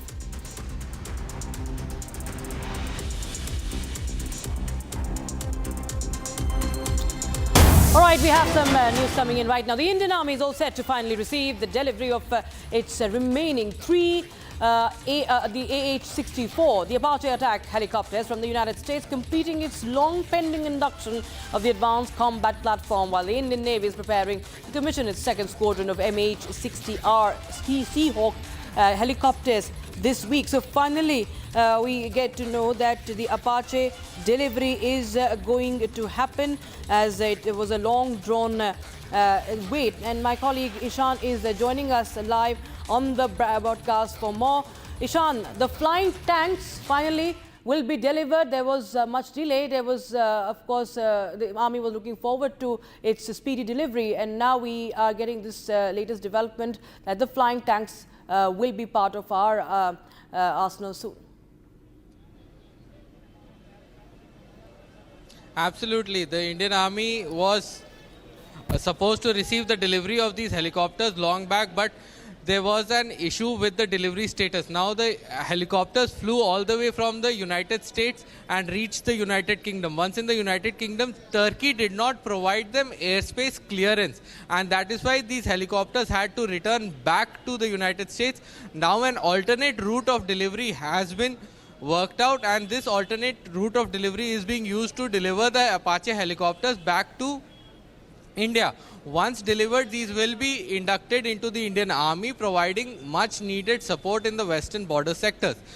Apart from the Apache helicopters, the Indian Navy is all set to induct 3 additional MH-60R helicopters. These are the mainstay helicopters of the Indian Navy now, and have been performing brilliantly for the forces. These provide multitude of capabilities, and the addition of them would provide a tremendous boost to the Indian naval surveillance in the regions they are deployed in.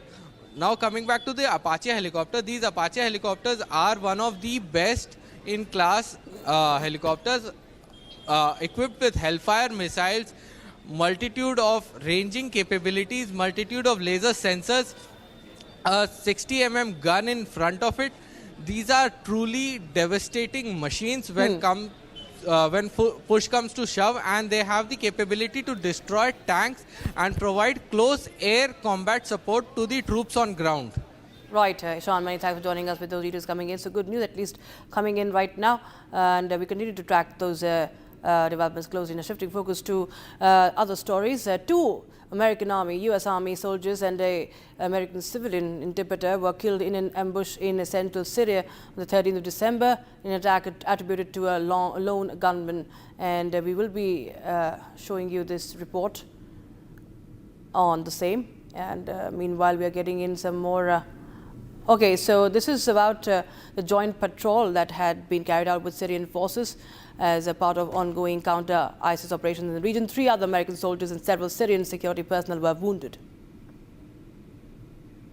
Very much. Always a pleasure to be with you on Republic. Now, we all know that America was responsible for the downfall of Bashar al-Assad, the previous president, legitimately elected. He overstayed his welcome, there's no doubt about that. But he was legitimate, he was legal. And then this joker who led the movement against the Syrian regime, and he was himself an Al-Qaeda and an IS member.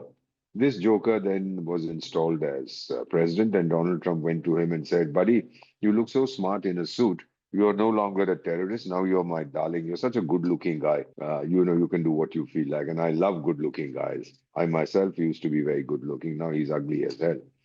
So what is happening now is, it shows to you that Al-Jolani or Al-Shara, whatever they have named this joker, he is incapable of controlling his former comrades. They say, look, what has happened is that you've got recognition. You've got the money, excuse me a moment. You've been honored by the Americans. You'll be invited. You'll be lioness. What about us? We were your foot soldiers.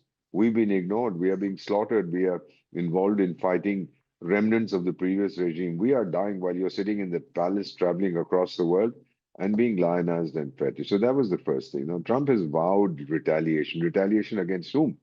At the same time, he has also said that Al-Shara Jolani, the self-styled president, is also very upset. What does that mean?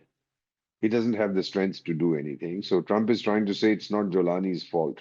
It's the fault of these unguided missiles who used to be his comrades once upon a time. The fact is that Syria is falling apart and Trump can do nothing about it. He's not going to get yet another claim to the Nobel Peace Prize by saying, oh, I brought peace to Syria, because that has not happened. There's conflict going on everywhere. The Kurds are active, the Iraqis are active, the Syrians are active, the Russians are active. The Americans we all know about, the Europeans are messing around.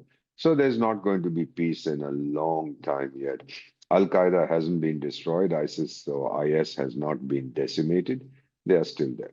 Trump can do what he wants. Who is he going to bomb in Syria? He doesn't even know that. If he had known, if his intelligence was good, these fellows would not have died.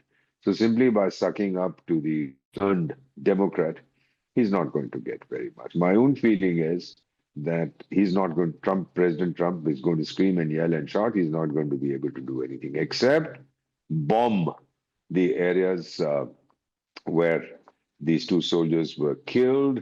And of course, he's described them as great American patriots, etc. And what on earth are they doing in Syria? Get the hell out of there. If that happens, you won't lose soldiers.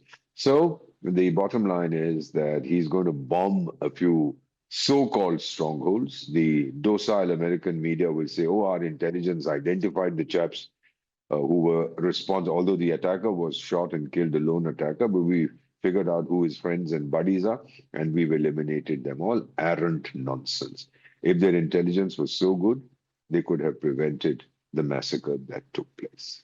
So if you are putting your troops in other lands, be prepared that they will get killed. I mean, so many of them got killed in Vietnam, they've got killed in Afghanistan, they've got killed in Yemen, they've got killed all over the place.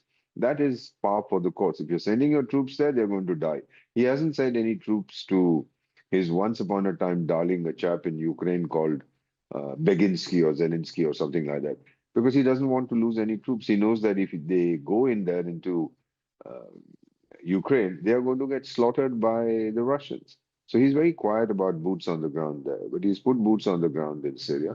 Now he's paying the price. My advice to him, if of course nobody's going to listen to me, would be that leave Syria and get out of there. Why are you so worried? Let the Israelis handle it. Let the Turks handle it.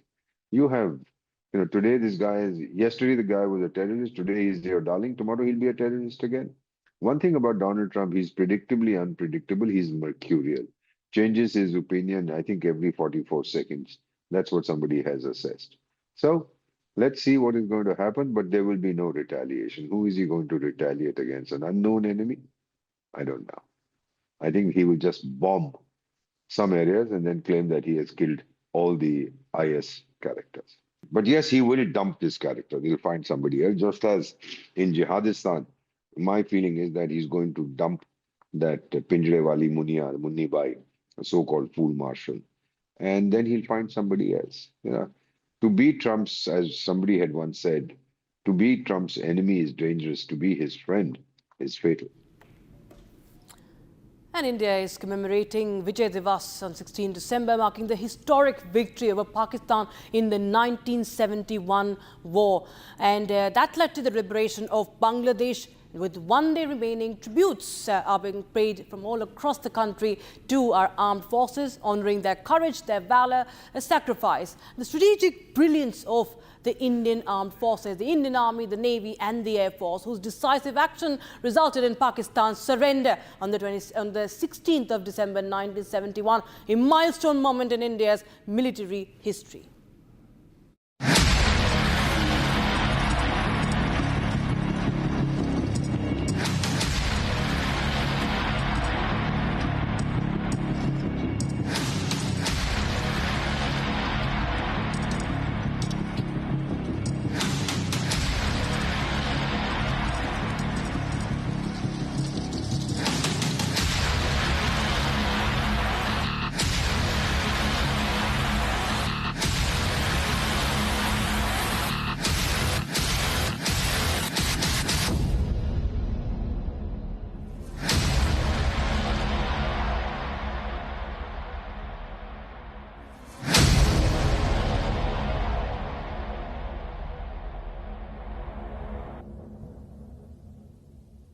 And news coming in from Mumbai today, where the Mira Road police have made a big breakthrough in their fight against narcotics. Synthetic drugs factory worth staggering 150 to 200 crore rupees has been busted, and the police are hailing it as one of the biggest operations of its kind. Here's the report.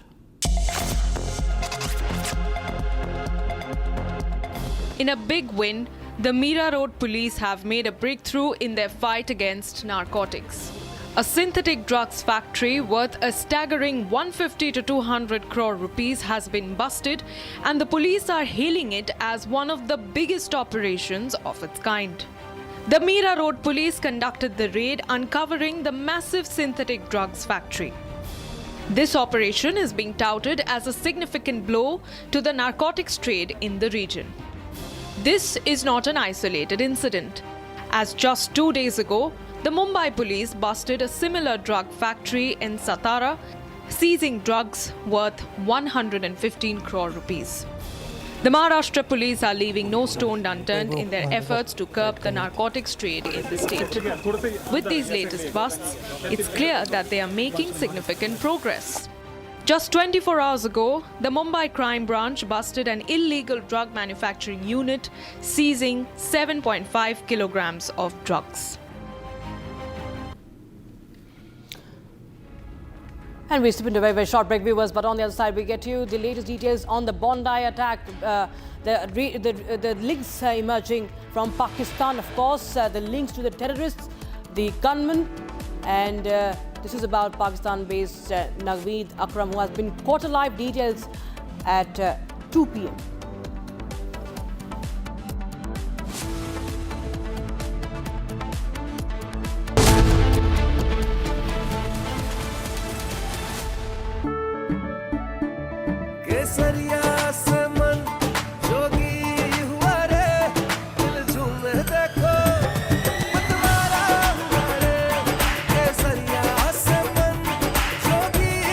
हर पल मनाओ केसरी त्योहार।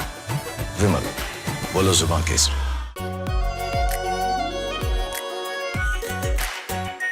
Are pure shahi paneer masala, delicious, healthy everyday.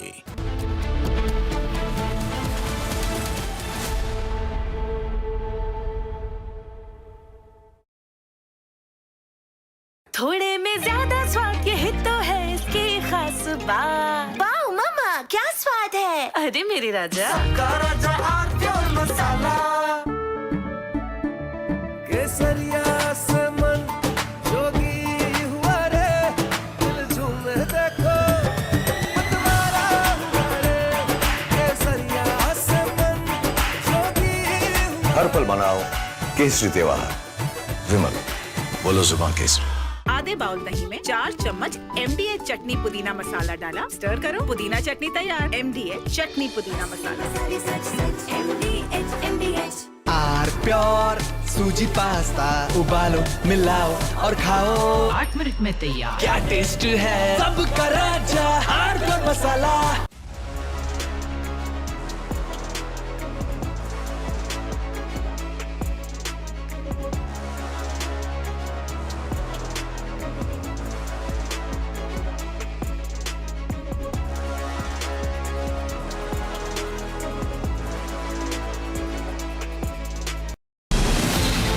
from Asia's largest news headquarters, setting the agenda for Bharat.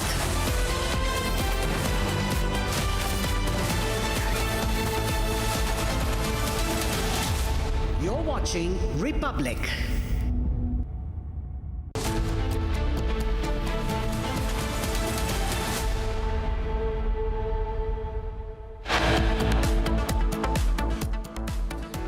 Pakistan link emerges in the attack that took place in Australia. Father-son duo, Pakistani origin. More links now being probed.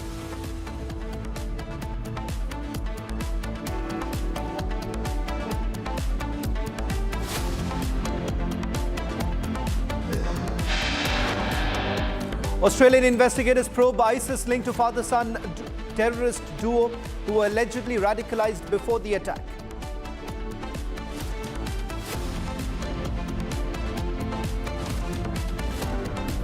तेरी कब्र खुदेगी, आज नहीं तो कल खुदेगी। ये तरीके के नारे कांग्रेस पार्टी के सोच और मानसिकता को दर्शाता है।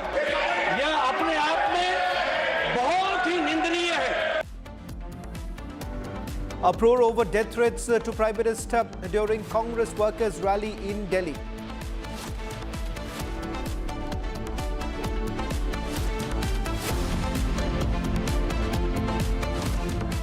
शर्मनाक, इससे ज्यादा दुर्भाग्यपूर्ण कोई चीज नहीं हो सकता है। कांग्रेस के मित्र माफी मांगना चाहिए। Ruckus in Parliament over Congress death threat to Prime Minister. BJP demands unconditional apology from Sonia Gandhi.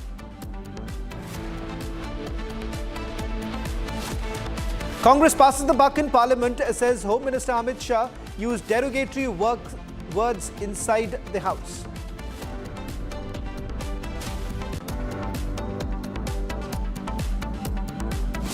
Major flight disruption in Delhi due to heavy smog. 70+ flights cancelled, passengers stranded.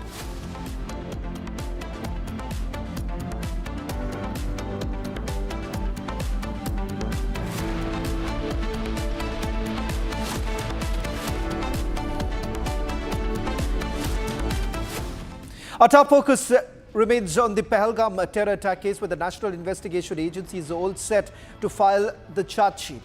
In fact, what we are picking up from sources is that it is a well-documented and substantiated charge sheet in Pahalgam massacre, and this charge sheet would be filed before the National Investigation Agency's special court in Jammu. The Union Home Ministry had handed over the probe in the Pahalgam attack case to Anti-Terror Federal Probe Agency in April this year. Earlier, NIA had arrested 2 accused, and during their interrogation, they had disclosed details about the identities of the 3 armed terrorists involved in the attack. NIA has gathered a substantial body of evidence regarding the identities of the terrorists, charge sheet to name roles of Suleiman, Hamza Afghani, Zibran, all killed in Operation Mahadev.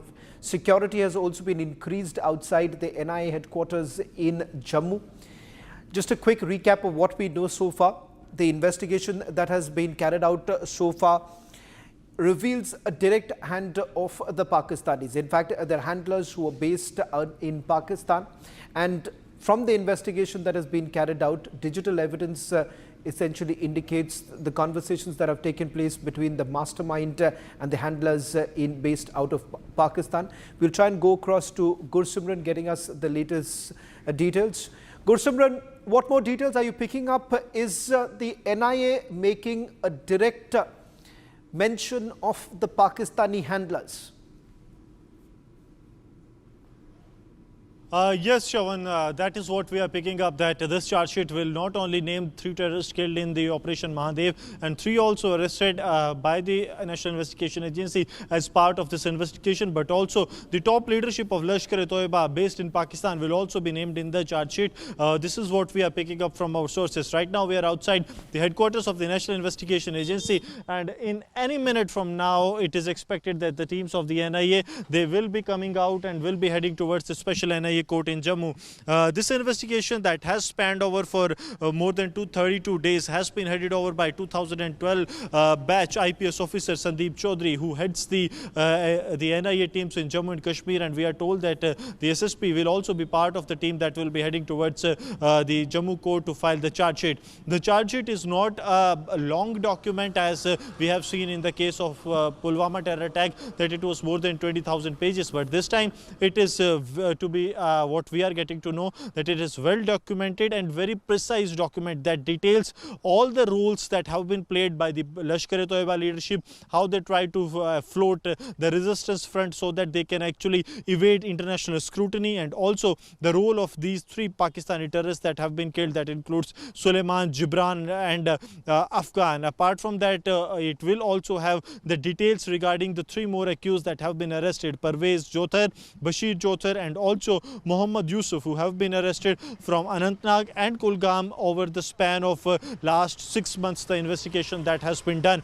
So Shavan, this is not going to be a final charge sheet or the single charge sheet that will be filed, because after this charge sheet there is going to be a supplementary charge sheet also, as the investigations are underway. I just want to take a quick question before I also play out the interviews that we have done with the Pahalgam massacre victims. With regards to the conspiracy that was hatched in Pakistan, what is it that we do not know as of now? What is it that the NIA is likely to make a mention of?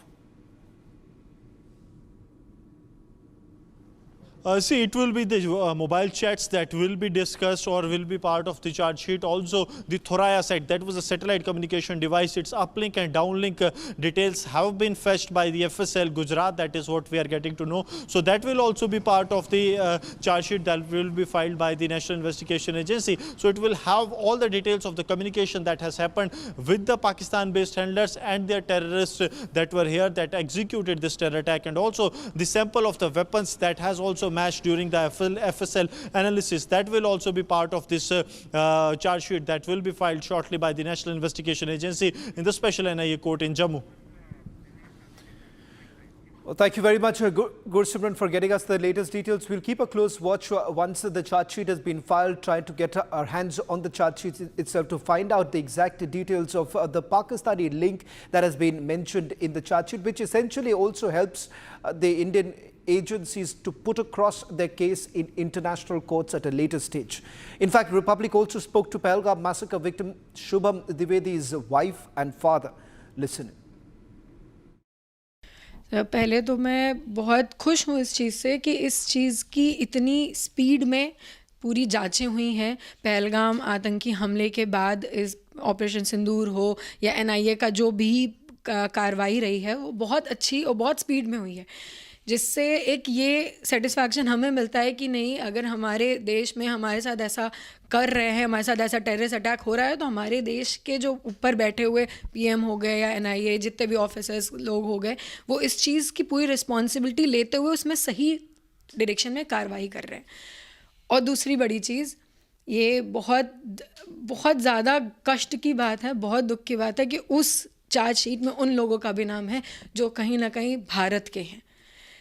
अगर भारत के रह के लोग terrorist की मदद करते रहेंगे तो इस तरीके से भारत बढ़ता रहेगा, इस तरीके से और आतंकवादी हमले होते रहेंगे। हमें बहुत ज़रूरी है ये समझने की कि हम भारतीय हैं और हमें किसी टेररिस्ट के लिए क्या पैसा और दिमाग, ब्रेन वॉशिंग, यही 2 चीज़ें हैं। ये 2 चीज़ों से ही टेररिज्म बनता है, यही 2 चीज़ों से। आप पैसे, अगर यहाँ भारतीय रह के मदद कर रहे हैं तो वो सिर्फ पैसा है। अगर NIA इसमें एक्ट कर रही है, उनको सज़ा दे रही है, बहुत बड़ी बात है और मैं बहुत थैंकफुल हूँ। ये कहीं ना कहीं उन लोगों के लिए जो मदद कर रहे हैं या करना चाह रहे हैं, उनके लिए सही एग्जाम्पल है। मैम, चार्जशीट में पाकिस्तानी बेस्ड जो लीडरशिप थी लश्कर, उसका भी नाम है, उसके भी कई लोग उसमें नेम्ड हैं। हर चीज़ के पीछे पाकिस्तान आता ही है, वो लश्कर हो, जैश मोहम्मद हो या XYZ जो भी हो, वो at the end of the day Pakistan में पल रहे हैं, वहीं पनप रहे हैं, वहीं का खा रहे हैं, वहीं ट्रेंड हो रहे हैं। इनके अलग अलग गुट के नाम भले ही दे दिए गए, लेकिन हैं वो पाकिस्तानी टेररिस्ट। बहुत ज़रूरी है उनसे लड़ना हमें। इस पूरी चार्जशीट में तमाम ऐसे लोग भी थे जिन्होंने मदद करी थी और कई ऐसे आतंकियों के नाम भी थे जो कि इस पूरे एक्शन में जो सरकार ने उसमें मारे गए हैं। अब आप आगे किस तरह से इसको देखते हैं? आगे इस तरीके से देख रहे हैं कि पहलगाम में जो हुआ उसकी चार्जशीट हो गई है, उसका अटैक के लोगों को मार दिया गया है, उन्हें न्यूट्रलाइज कर दिया गया है। अब हमें क्या करना है कि हमें जो अभी इसके बाद अटैक हुआ है, जो रेड फोर्ट पे हुआ था, उनके साथ भी ऐसा ही एक्शन लेना है। मतलब आप देख रहे हो, कल की न्यूज़ है कि ऑस्ट्रेलिया में भी एक आतंकवादी अटैक हुआ था। क्या, कौन है उसके पीछे? पाकिस्तान। अगर ये भारतीय देख पा रहे हैं, अगर हमारे पीएम सर बैठ के देख पा रहे हैं कि पाकिस्तान ही टेररिस्ट है, तो ये पूरे देश को आज जगने की ज़रूरत है कि पाकिस्तान को टेररिस्ट कंट्री डिक्लेयर करके उन्हें पूरी तरीके से बॉयकॉट करना चाहिए। 22 अप्रैल को जो जघन्य नरसंहार हुआ था, मेरे पुत्र की शहादत हुई थी, मैंने तो पहले दिन से मैं लगातार कह रहा हूँ कि आतंकवाद पे हमारी सरकार को कठोर कार्रवाई करनी चाहिए। हमारी सरकार ने कार्रवाई भी की, उसकी जांच भी हुई है।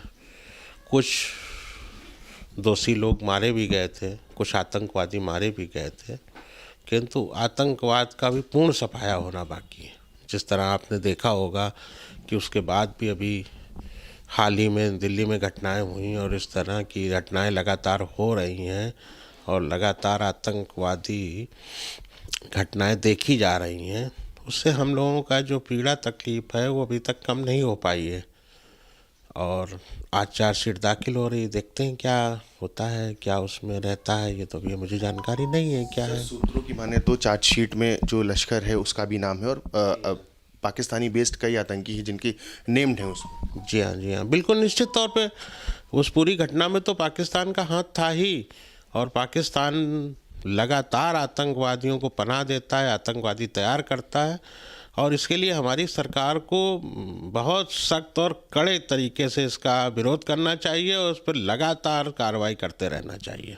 सर, पहलगाम हमले में जो आतंकी मारे गए थे, जिसमें सुलेमान, हमजा, कई ऐसे, उनको भी नेम्ड किया गया है इस पूरे उसमें, और कई ऐसे आतंकी हैं जो कि अभी भी एक्टिव हैं पाकिस्तान में, उनका भी नाम है। जी हाँ, अभी पाकिस्तान में आतंकवादी एक्टिव है। मुझे समाचार पत्र के माध्यमों से, आप लोगों के चैनल के माध्यम से ऐसी सूचनाएं मिलती रहती हैं कि पाकिस्तान अभी अपनी आतंकवादी हरकतों से कोई मानने वाला दिख नहीं रहा है, ना ही उसने कोई इस तरह की हरकतें बंद की हैं।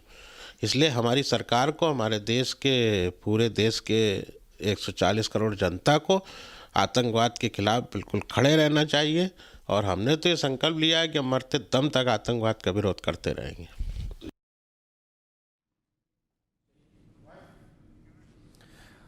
Getting some more breaking news right now with regards to the delivery of the 3 Apache helicopters coming in from the United States of America.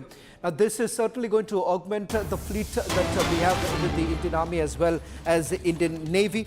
Indian Army, in fact, is going to receive the final 3 AH-64E Apache helicopter from Boeing.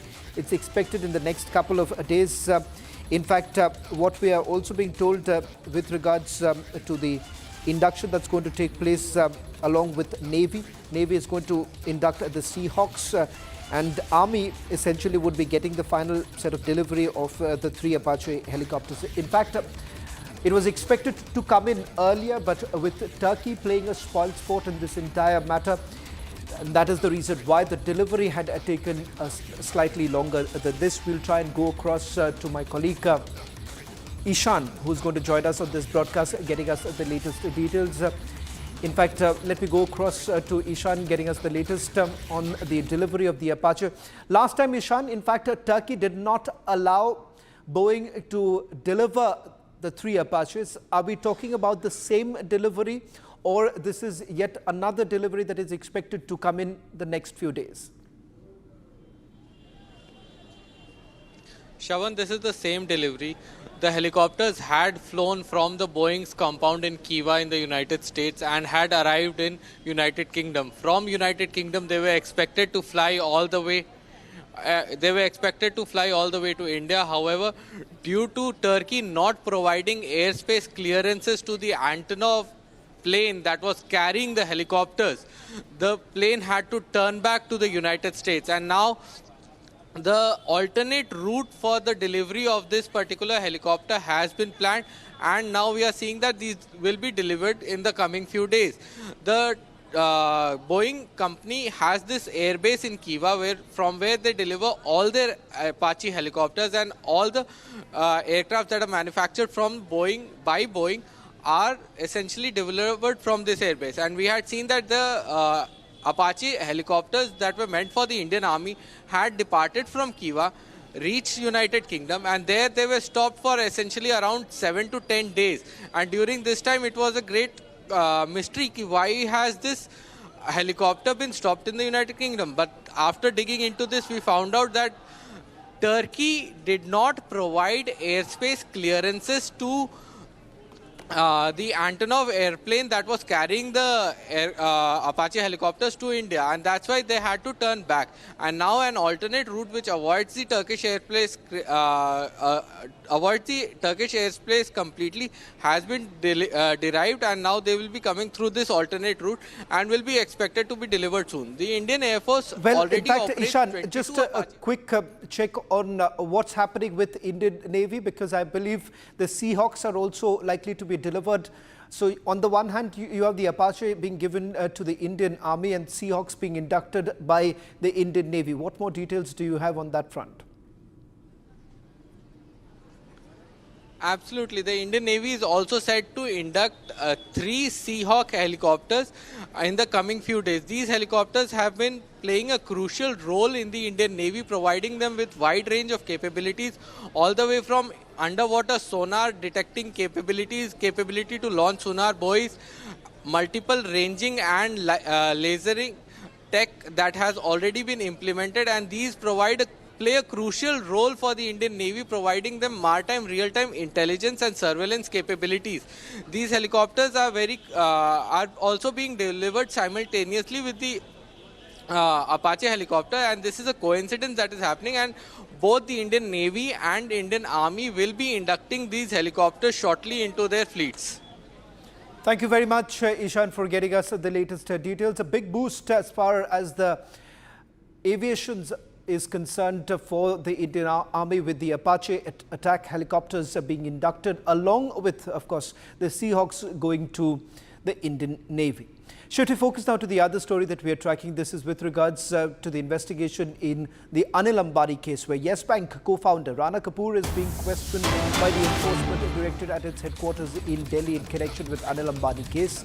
In fact, officials have indicated that Rana Kapoor and Anil Ambani entered into what they suspect a quid pro quo arrangement that resulted in the significant losses for Yes Bank.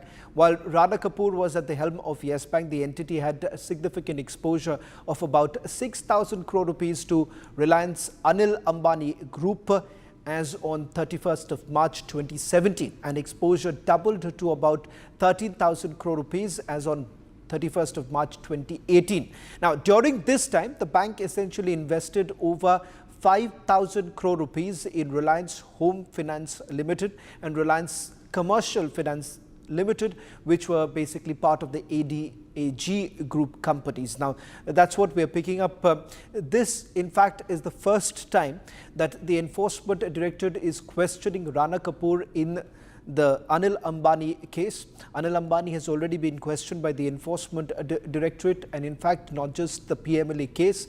The Foreign Exchange Management Act case is also being looked into by the Enforcement Directorate, where we're given to understand that Anil Ambani has come under the scanner. Just about a few days ago, the Central Bureau of Investigation also stepped in, filing 2 fresh cases. In one case, Jay Ambani has also been named in the charge sheet. He's been named as accused number 2 in the FIR that has been registered by the Central Bureau of Investigation. So the case has also now picked up with regards to the investigation that has been carried out. Let me also take you through what else is making news right now. This is Bharat in 2 minutes.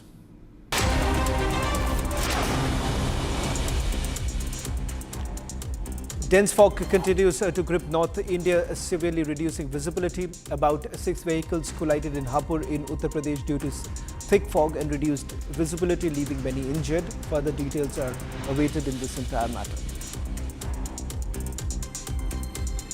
National capital continues to choke as the air quality index slips to severe for many areas in Delhi. AQI of many areas near 500 this morning, causing difficulty in breathing for many residents. GRAP 4 is in place in Delhi. Dense fog and reduced visibility also continue affecting mobility in the national capital. With the last leg of Messi's tour scheduled in Delhi, Arun Jaitley Stadium is all set to host the global football icon in the national capital. Strict security measures are in place in view of the mismanagement that happened in Kolkata. Traffic advisory has been released by the Delhi Traffic Police for route diversions in the city. इसके द्वारा divergence दिए गए हैं सभी heavy vehicles और buses का। राजघाट चौक से, Delhi gate चौक से, ITO चौक से, राउंड अबाउट झंडेवाला से, अजमेरी गेट चौक से और मिंटो रोड पे चढ़ने के रंजीत सिंह फ्लाईओवर लेने से पहले बादा खंबा रोड से, इन सभी जगहों से हैवी बसेस और ट्रक को कमर्शियल व्हीकल्स को डाइवर्ट किया गया है। Indian economy is expected to grow at 7% in 2026 as compared to 6.5% in 2025. Brazil raised its projections for India's GDP after robust economic growth was registered in the first half of the fiscal year. Domestic consumption is likely to drive growth along with GST rationalization and income tax relief.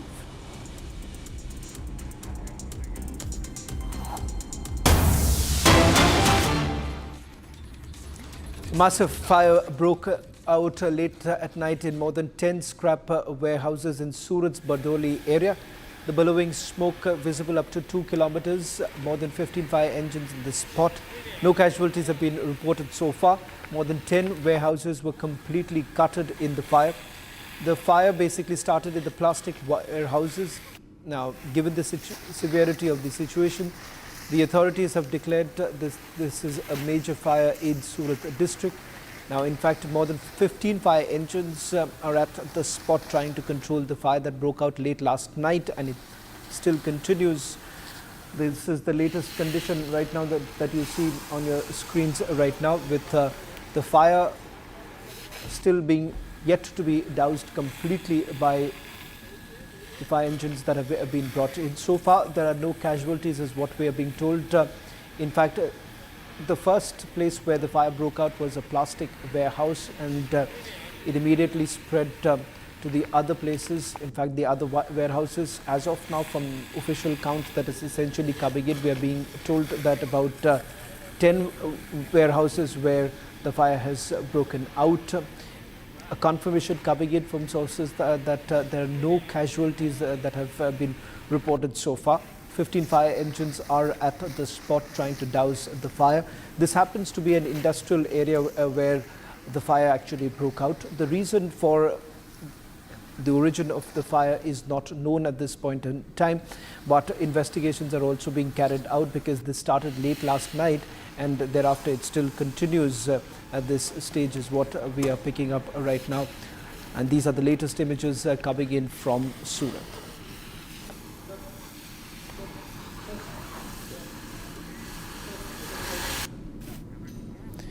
Well, in fact, the Mumbai police made a major breakthrough in their fight against narcotics. A synthetic drugs factory worth a staggering amount of about 150 crore rupees were already seized by the police. In fact, this happens to be one of the biggest operations to have been carried out by the anti-narcotics team. And this is what they essentially found out after the raids were carried out. In a big win, the Mira Road police have made a breakthrough in their fight against narcotics. A synthetic drugs factory worth a staggering 150 to 200 crore rupees has been busted, and the police are hailing it as one of the biggest operations of its kind. The Mira Road police conducted the raid, uncovering the massive synthetic drugs factory. This operation is being touted as a significant blow to the narcotics trade in the region. This is not an isolated incident, as just 2 days ago, the Mumbai police busted a similar drug factory in Satara, seizing drugs worth 115 crore rupees. The Maharashtra police are leaving no stone unturned in their efforts to curb the narcotics trade in the state. With these latest busts, it's clear that they are making significant progress. Just 24 hours ago, the Mumbai crime branch busted an illegal drug manufacturing unit, seizing 7.5 kilograms of drugs.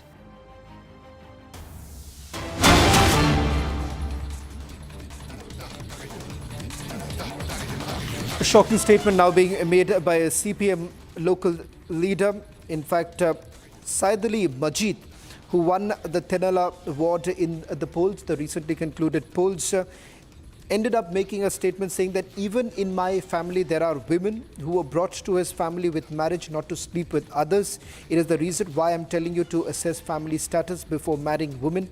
I'm ready to face any legal issue over the statement. Now, this is a statement that is being made by a CPM councillor who's just recently won the polls. In fact, Majid essentially says that assess the status before getting married to a woman. A brazen display of misogyny. In fact, this is what the CPM leader had to say.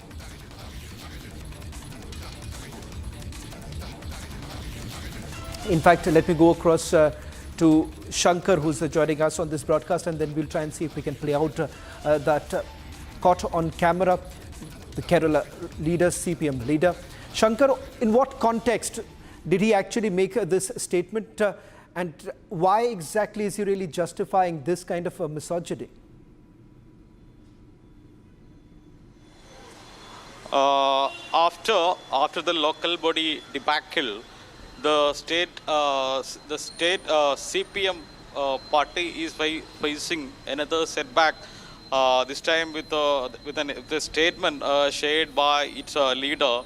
Saidali Majid. Saidali Majid recently contested in local body elections, and he won from Tenala ward member, and he raised these serious statements, anti-women statement during an event organized by the party members to celebrate his victory. And during the celebrations, he is openly stated that that his opponents and the rival party members used their wives to presented their wives to other men for gaining votes and to defeat him. And his statements sparked controversy, and other political party leaders came out strongly against him and stated that it was because of such statements CPM faced such a serious setback in the local body elections, and it is going to repeat in the upcoming assembly elections as well.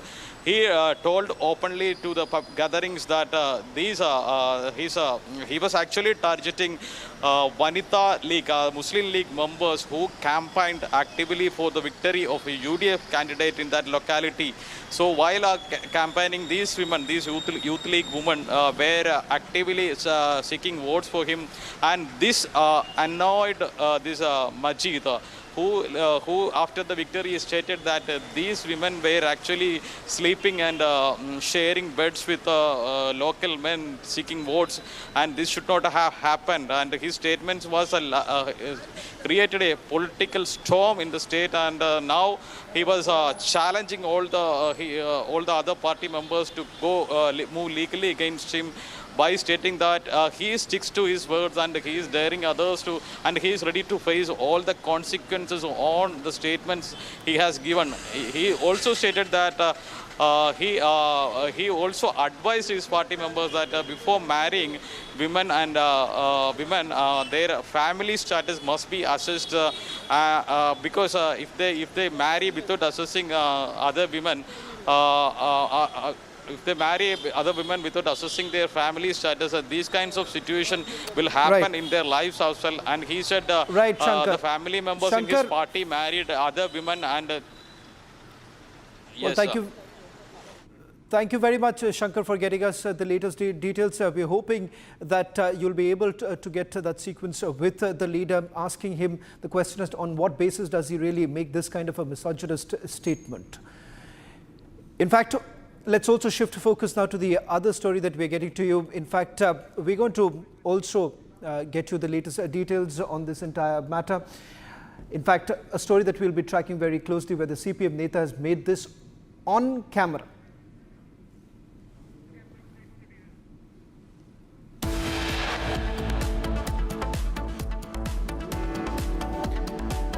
Congress chants death to PM. BJP demands unconditional apology.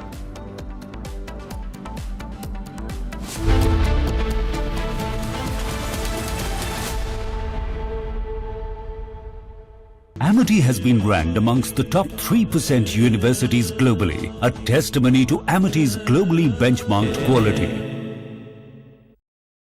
आधे bowl दही में 4 चम्मच MDH चटनी पुदीना मसाला डाला, stir करो, पुदीना चटनी तैयार। MDH चटनी पुदीना मसाला।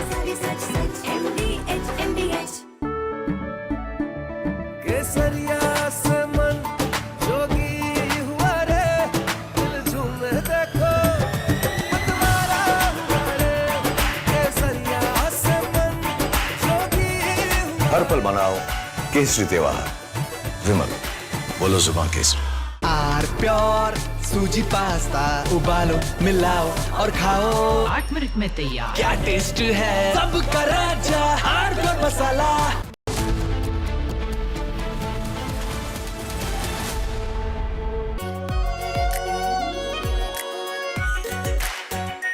R pure shahi paneer masala, delicious, healthy everyday. झुमका तेरा झुमका तेरा झुमका नॉट देयर, मेरा काउंटर टॉप टूट जाएगा। तेरा झुमका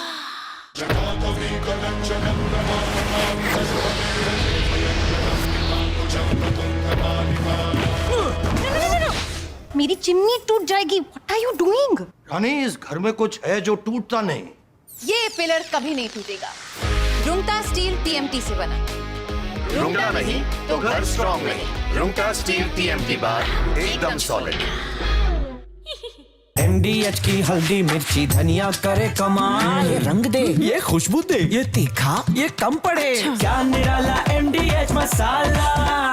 I thought that we were very close with Russia to having a deal. I thought we were very close with Ukraine to having a deal. In fact, other than President Zelensky, his people loved the concept of the deal. We attend the meeting. We said, we'll attend the meeting if we think there's a good chance of they want.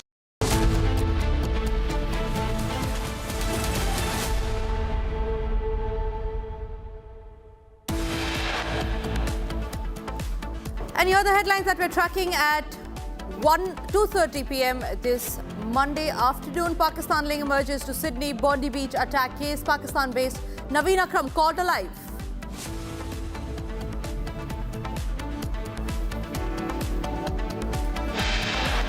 Australian investigators probe ISIS linked to father-son terrorist duo who were allegedly radicalized before the attack.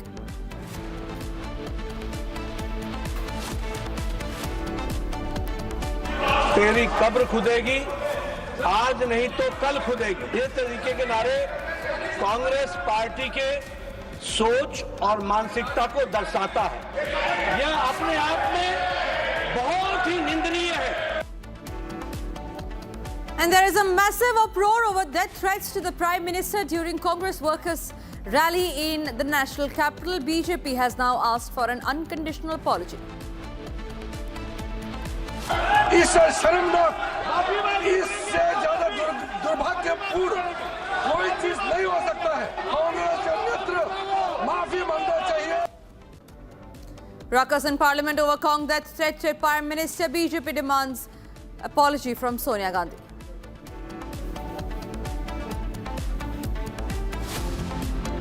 Congress passes the buck in Parliament as Amit Shah used derogatory words inside the House.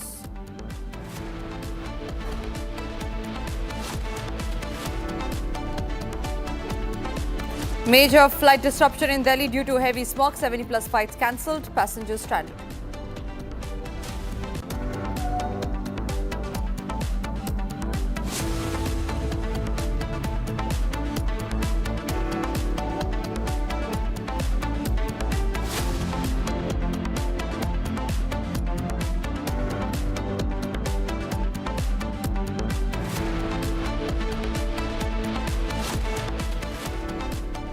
Thank you for staying with Republic. We start this edition with the breaking news that's coming in, and this is in regard with the charge sheet that the NIA, the National Investigation Agency, is going to file in regard with the Pahalgam terror attack case. We learned that the charge sheet today was submitted in the court, and this was related to the Pahalgam attack case. Now, after the developments have taken place, we learned that the charge sheet has already been submitted. The National Investigation Agency is all set to file, in fact, it has already filed a well-documented and substantiated charge sheet in the Pahalgam massacre before the special NIA court. The Union Home Ministry had handed over the probe in the Pahalgam attack case to Anti-Terror Federal Probe Agency in April this year. Earlier, the National Investigation Agency had arrested 2 accused during their interrogation. They had disclosed details about the identities of 3 armed terrorists involved in the attack. Now, the NIA has gathered a substantial body of evidence regarding the identities of the terrorist charge sheet to name the roles of Suleiman, Hamza Afghani, Gibran, all killed in Operation Mahadev. Security now has been beefed up outside the NIA headquarters in Jammu.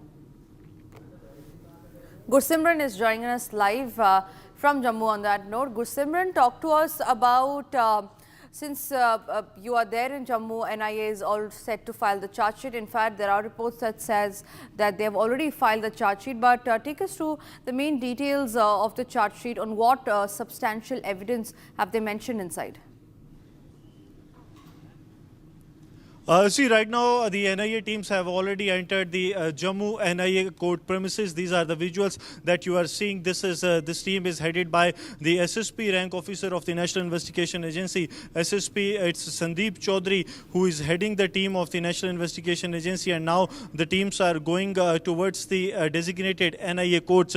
I'll request Sarjeevan to come out so that we can keep showing you the visuals that the teams of the NIA have now reached the premises of the NIA court in Jammu. Sarjeevan is continuing with the visuals that the senior officials of the NIA along with the charge sheet. This is the copy of the charge sheet. I'll request Sarjeevan to keep showing you the visuals that this is the SSP Sandeep Chaudhary, who has led the team of the investigation, and now the officials are having the charge sheet copy with them. I'll request Sarjeevan to keep continuing with me that now the teams will be entering the NIA court premises. It is roughly at 200 meters from this very place, and Sarjeevan is showing you the visuals that soon after reaching that very place, the NIA teams will be going to file the charge sheet. The charge sheet will have the names of 3 Pakistani terrorists that have been killed in Operation Mahadev, and it will also have the names of other officials, also the names of the terrorist associates that have been now killed. And I'll request Sarjeevan to keep showing you the visuals, and Ashu is showing you the visuals from the other side as well, that the NIA teams have arrived here, and this is actually the copy of the charge sheet that will be presented before the court. It was very clear from the very first moment that it is going to be a very crisp and limited charge sheet. It will not be having those like a long charge sheet that the NIA will be presenting before the court. But yes, it will mention all the key leaders of the Lashkar-e-Toiba as well as of the Jaish of Lashkar-e-Toiba and its associate, the Resistance Front. Right. So one thing that is very clear now, that in a couple of minutes from now, NIA will file the charge sheet. Yes. Right, Gursimran, get hold of your breath, because what we'll do right now is we'll just give our viewers an overview of what's happened so far. Pahalgam massacre took place, after which Operation Mahadev took place. There were terrorists linked to Pakistan who were responsible for the Pahalgam massacre, who were killed in that attack, in that encounter in Operation Mahadev.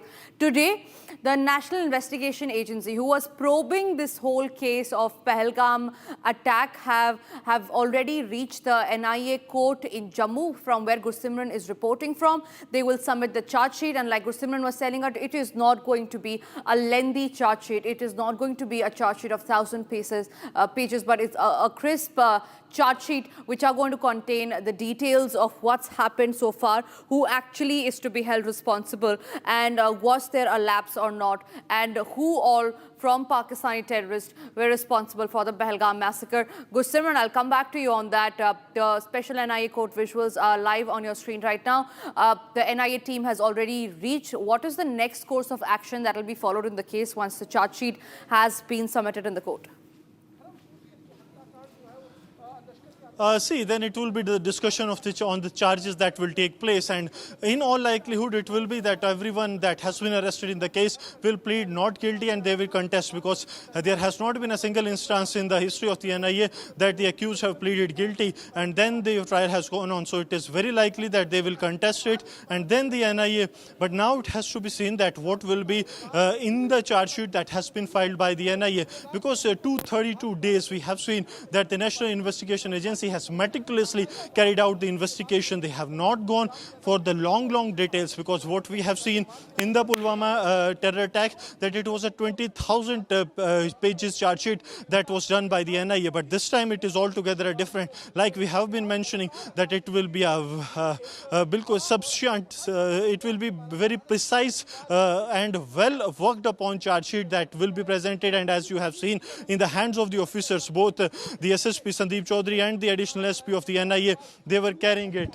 This is the special NIA court in Jammu where this hearing will take place. It has already begun, because 2:30 was the time that was slated for the charge sheet to be filed, and now any time it is expected that the NIA will present before the court the charge sheet, and after that it will be taken to the next state of this very case that will happen anytime soon. But very important will be that what all will be part of this charge sheet that the NIA has prepared and is presenting before the NIA court, because it will unravel the entire conspiracy of the Pakistan-based terror group Lashkar-e-Toiba. Its top leadership of Lashkar has been named in the charge sheet. That is what we are getting to know. Yep. All right, Gursimran, also, like, since you have mentioned about the charge sheet and who all are going to be named, and since you have been tracking the Pahalgam massacre from the day it has happened, according to your sources, according to your information, who do you think are going to have their names listed in the charge sheet that the NIA has already submitted in the court right now? See, having spoken to some of the officials in the NIA, can confirm that it is going to be the topmost leadership of Lashkar-e-Toiba, and that too based in Pakistan. They will be named. Apart from that, the sixth name, the confirmation we have got, it will be Gibran, Suleiman and Hamza Afghani that will be named. They all three have been killed in the Operation Mahadev. Apart from that, three other names is of Parvez Chothar, Bashir Chothar and also Muhammad Yusuf Kataria. That has also been named in the charge sheet. But this is not going to be the final charge sheet in the case. There will be supplementary charge sheets that will follow, because NIA's investigation is currently underway, and as we speak, there are many of the locations that are yet to be looked into, many of the angles that are being worked upon by the National Investigation Agency. But in this charge sheet, what is important is going to be the decryption of the Thoraya. That was a satellite communication between Pakistan and its terrorists in Kashmir Valley. Right. Gursimran, thank you very much for getting us those details. Meanwhile, ladies and gentlemen, Republic also spoke to the Pahalgam massacre victim, Shubham Dwivedi's wife and father. Listen into what they have to say on the case. पहले तो मैं बहुत खुश हूँ इस चीज़ से कि इस चीज़ की इतनी स्पीड में पूरी जांचें हुई हैं। पहलगाम आतंकी हमले के बाद इस ऑपरेशन सिंदूर हो या NIA का जो भी कार्रवाई रही है वो बहुत अच्छी और बहुत स्पीड में हुई है, जिससे एक ये सेटिस्फैक्शन हमें मिलता है कि नहीं, अगर हमारे देश में हमारे साथ ऐसा कर रहे हैं, हमारे साथ ऐसा टेररिस्ट अटैक हो रहा है, तो हमारे देश के जो ऊपर बैठे हुए PM हो गए या NIA जितने भी ऑफिसर्स लोग हो गए, वो इस चीज़ की पूरी रिस्पॉन्सिबिलिटी लेते हुए उसमें सही डायरेक्शन में कार्रवाई कर रहे हैं। और दूसरी बड़ी चीज़, ये बहुत ज़्यादा कष्ट की बात है, बहुत दुख की बात है कि उस चार्ज शीट में उन लोगों का भी नाम है जो कहीं ना कहीं भारत के हैं। अगर भारत के रह के लोग टेररिस्ट की मदद करते रहेंगे तो इस तरीके से भारत बढ़ता रहेगा, इस तरीके से और आतंकवादी हमले होते रहेंगे। हमें बहुत ज़रूरी है ये समझने की कि हम भारतीय हैं और हमें किसी टेररिस्ट के लिए क्या पैसा और दिमाग, ब्रेन वॉशिंग, यही दो चीज़ें हैं। ये दो चीज़ों से ही टेररिज्म बनता है, यही दो चीज़ों से। आप पैसे, अगर यहाँ भारतीय रह के मदद कर रहे हैं तो वो सिर्फ पैसा है। अगर NIA इसमें एक्ट कर रही है, उनको सज़ा दे रही है, बहुत बड़ी बात है और मैं बहुत थैंकफुल हूँ। ये कहीं ना कहीं उन लोगों के लिए जो मदद कर रहे हैं या करना चाह रहे हैं, उनके लिए सही एग्जाम्पल है। मैम, चार्जशीट में पाकिस्तानी बेस्ड जो लीडरशिप थी लश्कर, उसका भी नाम है और उसके भी कई लोग उसमें नेम्ड हैं। हर चीज़ के पीछे पाकिस्तान आता ही है, वो लश्कर हो, जैश मोहम्मद हो या XYZ जो भी हो, वो at the end of the day Pakistan में पल रहे हैं, वहीं पनप रहे हैं, वहीं का खा रहे हैं, वहीं ट्रेन हो रहे हैं। इनके अलग अलग गुट के नाम भले ही दे दिए गए, लेकिन हैं वो पाकिस्तानी टेररिस्ट। बहुत ज़रूरी है उनसे लड़ना हमें। इस पूरी चार्जशीट में तमाम ऐसे लोग भी थे जिन्होंने मदद करी थी और कई ऐसे आतंकियों के नाम भी थे जो कि इस पूरे एक्शन में जो सरकार ने उसमें मारे गए हैं। अब आप आगे किस तरह से इसको देखते हैं? आगे इस तरीके से देख रहे हैं कि पहलगाम में जो हुआ उसकी चार्जशीट हो गई है, उसका अटैक के लोगों को मार दिया गया है, उन्हें न्यूट्रलाइज कर दिया गया है। अब हमें क्या करना है कि हमें जो अभी इसके बाद अटैक हुआ है, जो रेड फोर्ट पे हुआ था, उनके साथ भी ऐसा ही एक्शन लेना है। मतलब आप देख रहे हो, कल की न्यूज़ है कि ऑस्ट्रेलिया में भी एक आतंकवादी अटैक हुआ था। क्या, कौन है उसके पीछे? पाकिस्तान। अगर ये भारतीय देख पा रहे हैं, अगर हमारे PM सर बैठ के देख पा रहे हैं कि पाकिस्तान ही टेररिस्ट है, तो ये पूरे देश को आज जगने की ज़रूरत है कि पाकिस्तान को टेररिस्ट कंट्री डिक्लेयर करके उन्हें पूरी तरीके से बॉयकॉट करना चाहिए। 22 अप्रैल को जो जघन्य नरसंहार हुआ था, मेरे पुत्र की शहादत हुई थी, मैंने तो पहले दिन से मैं लगातार कह रहा हूँ कि आतंकवाद पे हमारी सरकार को कठोर कार्रवाई करनी चाहिए। हमारी सरकार ने कार्रवाई भी की, उसकी जांच भी हुई है। कुछ दोषी लोग मारे भी गए थे, कुछ आतंकवादी मारे भी गए थे, किंतु आतंकवाद का भी पूर्ण सफाया होना बाकी है। जिस तरह आपने देखा होगा कि उसके बाद भी अभी हाल ही में दिल्ली में घटनाएं हुई और इस तरह की घटनाएं लगातार हो रही हैं और लगातार आतंकवादी घटनाएं देखी जा रही हैं। उससे हम लोगों का जो पीड़ा तकलीफ़ है वो अभी तक कम नहीं हो पाई है। और आज चार्जशीट दाखिल हो रही, देखते हैं क्या होता है, क्या उसमें रहता है। ये तो अभी मुझे जानकारी नहीं है क्या है। सूत्रों की माने तो चार्जशीट में जो लश्कर है उसका भी नाम है और पाकिस्तानी बेस्ड कई आतंकी हैं जिनकी नेम्ड हैं उसमें। जी हाँ, बिल्कुल निश्चित तौर पे उस पूरी घटना में तो पाकिस्तान का हाथ था ही। और पाकिस्तान लगातार आतंकवादियों को पनाह देता है, आतंकवादी तैयार करता है और इसके लिए हमारी सरकार को बहुत सख्त और कड़े तरीके से इसका विरोध करना चाहिए और उस पर लगातार कार्रवाई करते रहना चाहिए। सर, पहलगाम हमले में जो आतंकी मारे गए थे, जिसमें सुलेमान, हमजा, कई ऐसे, उनको भी नेम्ड किया गया है इस पूरे उसमें, और कई ऐसे आतंकी हैं जो कि अभी भी एक्टिव हैं पाकिस्तान में, उनका भी नाम है। जी हाँ, अभी पाकिस्तान में आतंकवादी एक्टिव हैं। मुझे समाचार पत्र के माध्यमों से, आप लोगों के चैनल के माध्यम से ऐसी सूचनाएं मिलती रहती हैं कि पाकिस्तान अभी अपनी आतंकवादी हरकतों से कोई मानने वाला दिख नहीं रहा है, ना ही उसने कोई इस तरह की हरकतें बंद की हैं। इसलिए हमारी सरकार को, हमारे देश के, पूरे देश के 140 करोड़ जनता को आतंकवाद के खिलाफ बिल्कुल खड़े रहना चाहिए और हमने तो ये संकल्प लिया है कि हम मरते दम तक आतंकवाद का विरोध करते रहेंगे। तहकीकात की है, चार्जशीट हो रहा है, फैसला अदालत में होगा। मैंने हमेशा ये कहा ना कि फैसला आप अदालत पे छोड़िए, ये मेरा काम या किसी और का काम नहीं है। जब मुलाजमों को नौकरियों से निकाला जाता है, मैंने हमेशा कहा इसको अदालत पे छोड़ दीजिए। कौन गुनहगार है, कौन बेगुनाह है, इसके लिए कानून है, इसके लिए अदालत है, अदालत फैसला करेगी। NIA का काम था इन्वेस्टिगेट करना, इन्वेस्टिगेशन हो चुका, अब चार्जशीट पेश होगा, अब केस लड़ा जाएगा अदालत में।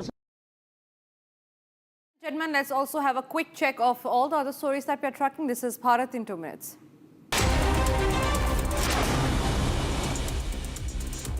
Dense fog continued to grip North India, severely reducing visibility. About 6 vehicles collided in Hapur in Uttar Pradesh due to thick fog and reduced visibility, leaving many injured. Further details in the case are now awaited.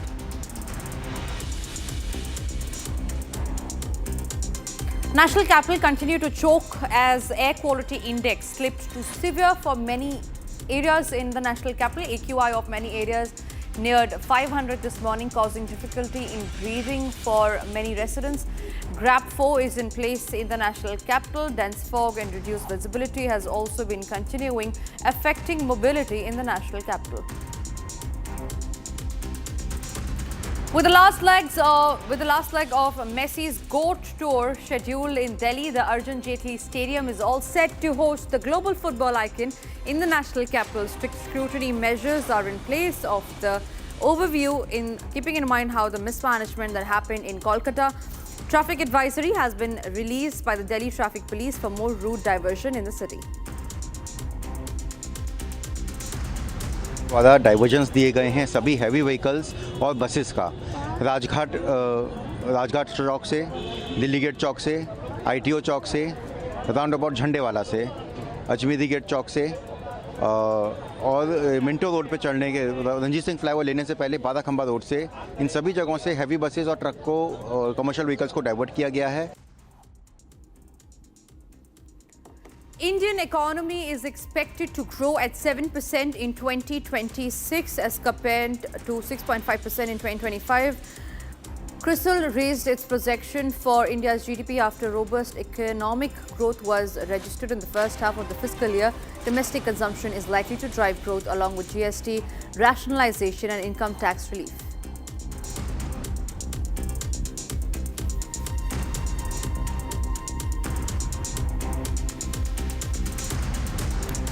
Ladies and gentlemen, yesterday the Congress workers held a rally. This was against what they claim is the vote chori.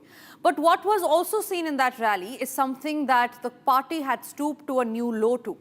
There were few Congress women workers who were seen on camera screaming slogans and issuing death threat to the Prime Minister of India, Narendra Modi, following which there was a huge political row that erupted today, not just outside, not just in the national capital, but also inside the parliament, where it was Union Minister JP Nadda along with Union Minister Kiran Rijiju, who both of them stood up in the parliament in Rajya Sabha and Lok Sabha and demanded an unconditional apology from the Congress party for insulting and issuing a death threat to the Prime Minister of India. Here's the full sequence of what happened inside the parliament today. हम लोग सब इस सदन का सदस्य है अलग अलग पार्टी से। हम लोग एक दूसरे का विरोधी है, हम दुश्मन नहीं है। आप बात को सुनो, गंभीरता से सुनो बात को। हम लोग एक दूसरे के दुश्मन नहीं है, हम एक दूसरे के विरोधी हैं। 2014 में बीजेपी का एक MP ने एक गलत शब्द प्रयोग किया था विरोधियों के ऊपर। प्रधानमंत्री मोदी जी ने तुरंत अपना MP को माफी मांगने के लिए कहा और उन्होंने माफी मांगी, क्योंकि हम इस सदन में लोगों के द्वारा चुने हुए प्रतिनिधियों के हिसाब से काम करते हैं। कल कांग्रेस के रैली में प्रधानमंत्री मोदी जी का कब्र खोदने के लिए बात कहा गया है। ये इस देश के लिए बहुत दुखद समय है कि कांग्रेस पार्टी ऐसा शब्दों का इस्तेमाल करते हैं और सारे कांग्रेस पार्टी पूरे का पूरे नेतृत्व उस रैली में मौजूद थे और प्रधानमंत्री मोदी जी का कब्र खोदने के लिए इन्होंने नारा लगाया। इस देश के लिए इससे शर्मनाक, इससे ज्यादा दुर्भाग्यपूर्ण कोई चीज नहीं हो सकता है कि देश के प्रधानमंत्री 140 करोड़ के नेता, विश्व में सबसे प्रसिद्ध, सबसे मजबूत नेता आदरणीय प्रधानमंत्री मोदी जी का कब्र खोदने के लिए कांग्रेस के रैली में बात कहा गया है। मैं चाहता हूं कांग्रेस के नेतृत्व माफी मांगना चाहिए, इस सदन के माध्यम से देश से माफी मांगना चाहिए। राज्यसभा में भी, लोकसभा में भी कांग्रेस के अध्यक्ष स्थगित की जाती है। सर, बहुत ही दुख के साथ और उद्वेलित मन से मैं एक विषय को सदन के सामने लाना चाहता हूं कि कल जो कांग्रेस पार्टी की रैली हुई उसमें नारे लगे, मोदी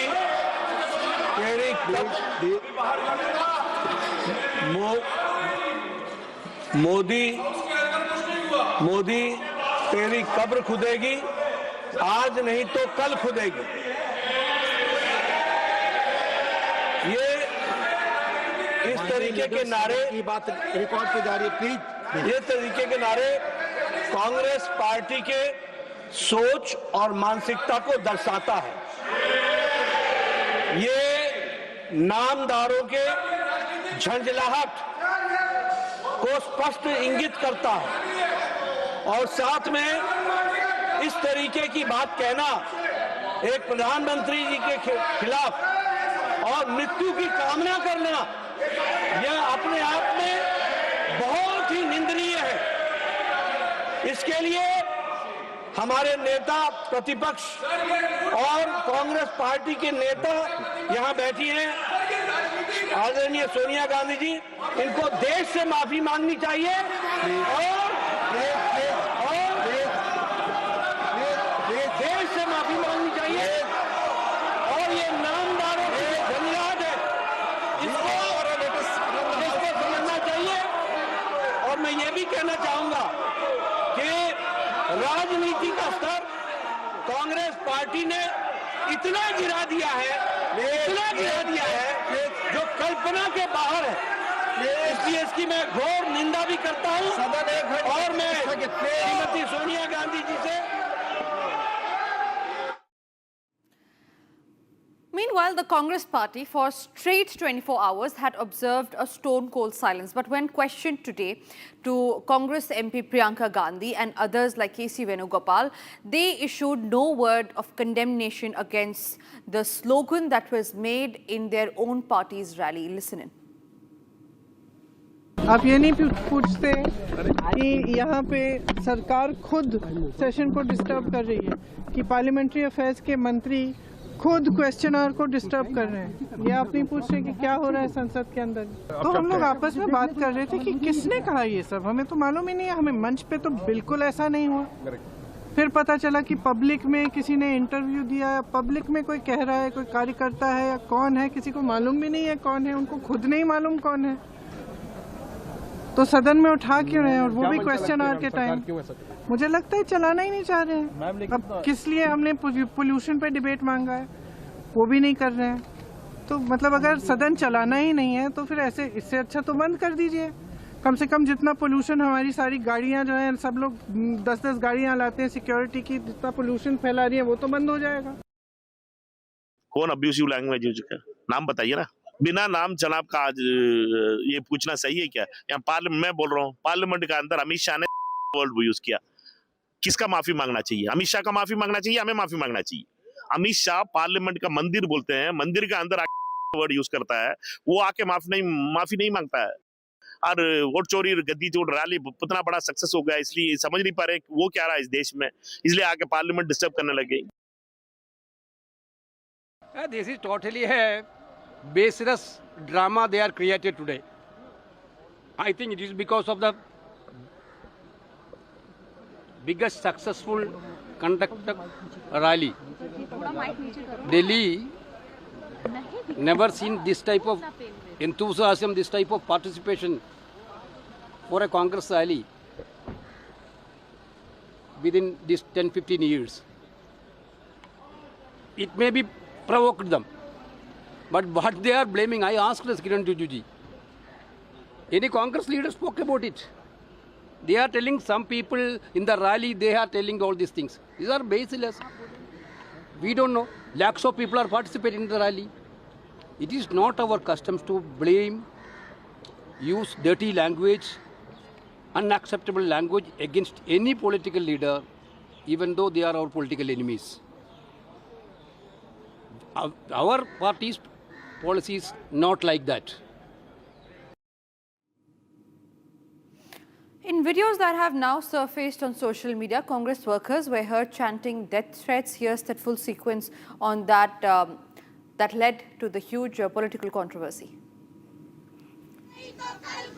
मोदी तेरी कमर खुदेगी, आज नहीं तो कल खुदेगी। वोट चोर, वोट चोर, गद्दी चोर, वोट चोर, गद्दी चोर, वोट चोर, गद्दी चोर, वोट चोर, गद्दी चोर, vote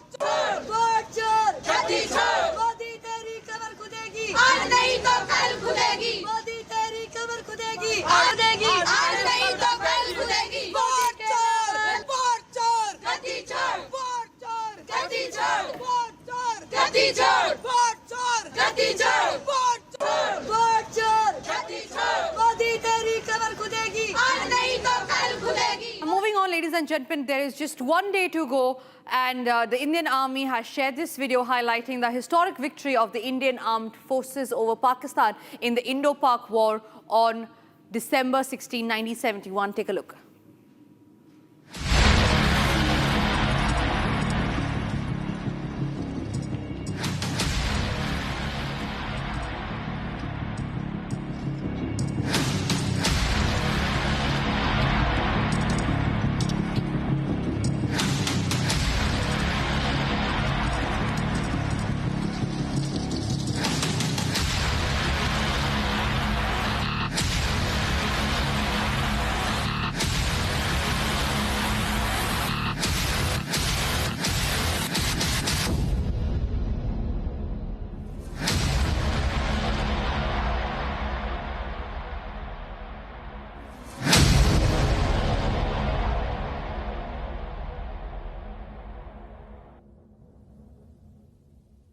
With that, ladies and gentlemen, it's time for us to now slip into a short break. But after the break, we'll get you all the details of the flight disruptions that took place in the national capital due to dense fog, along with air pollution, which is in the severe category today.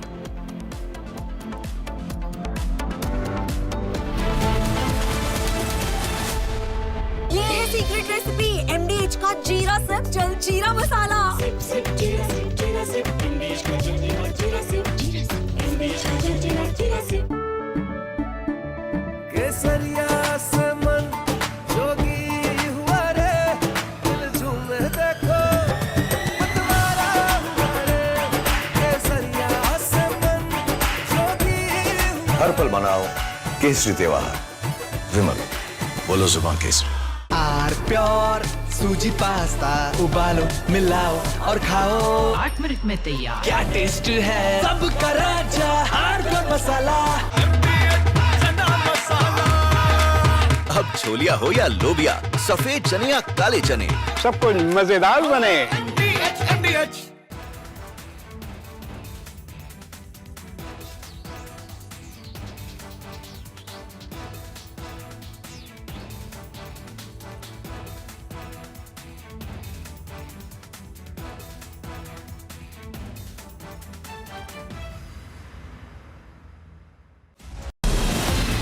From Asia's largest news headquarters,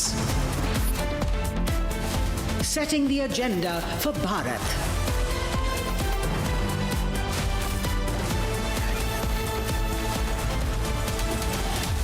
You're watching Republic.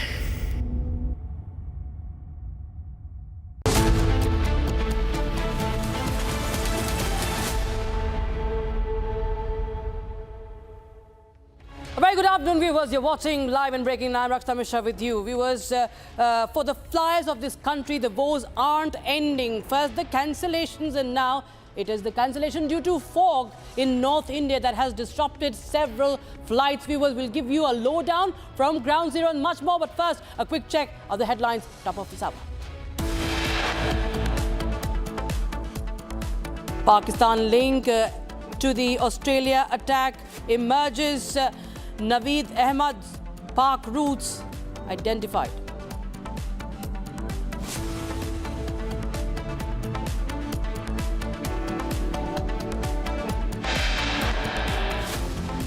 Australian investigators probe ISIS linked to father-son terrorist duo who were allegedly radicalized before the attack.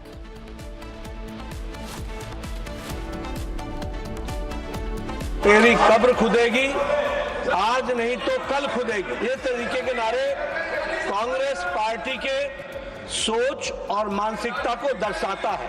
यह अपने आप में बहुत ही निंदनीय है। Uproar over death threats to Prime Minister during Congress workers' rally in Delhi.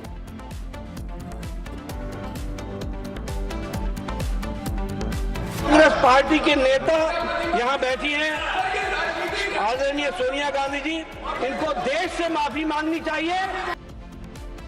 Ruckus in Parliament over Congress death threat to Prime Minister. BJP demands unconditional apology from Sonia Gandhi.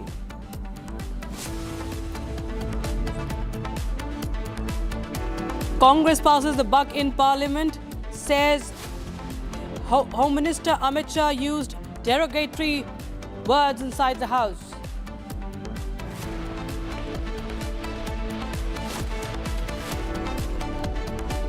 And major flight disruption in Delhi due to heavy smog. More than 70 flights cancelled, passengers stranded.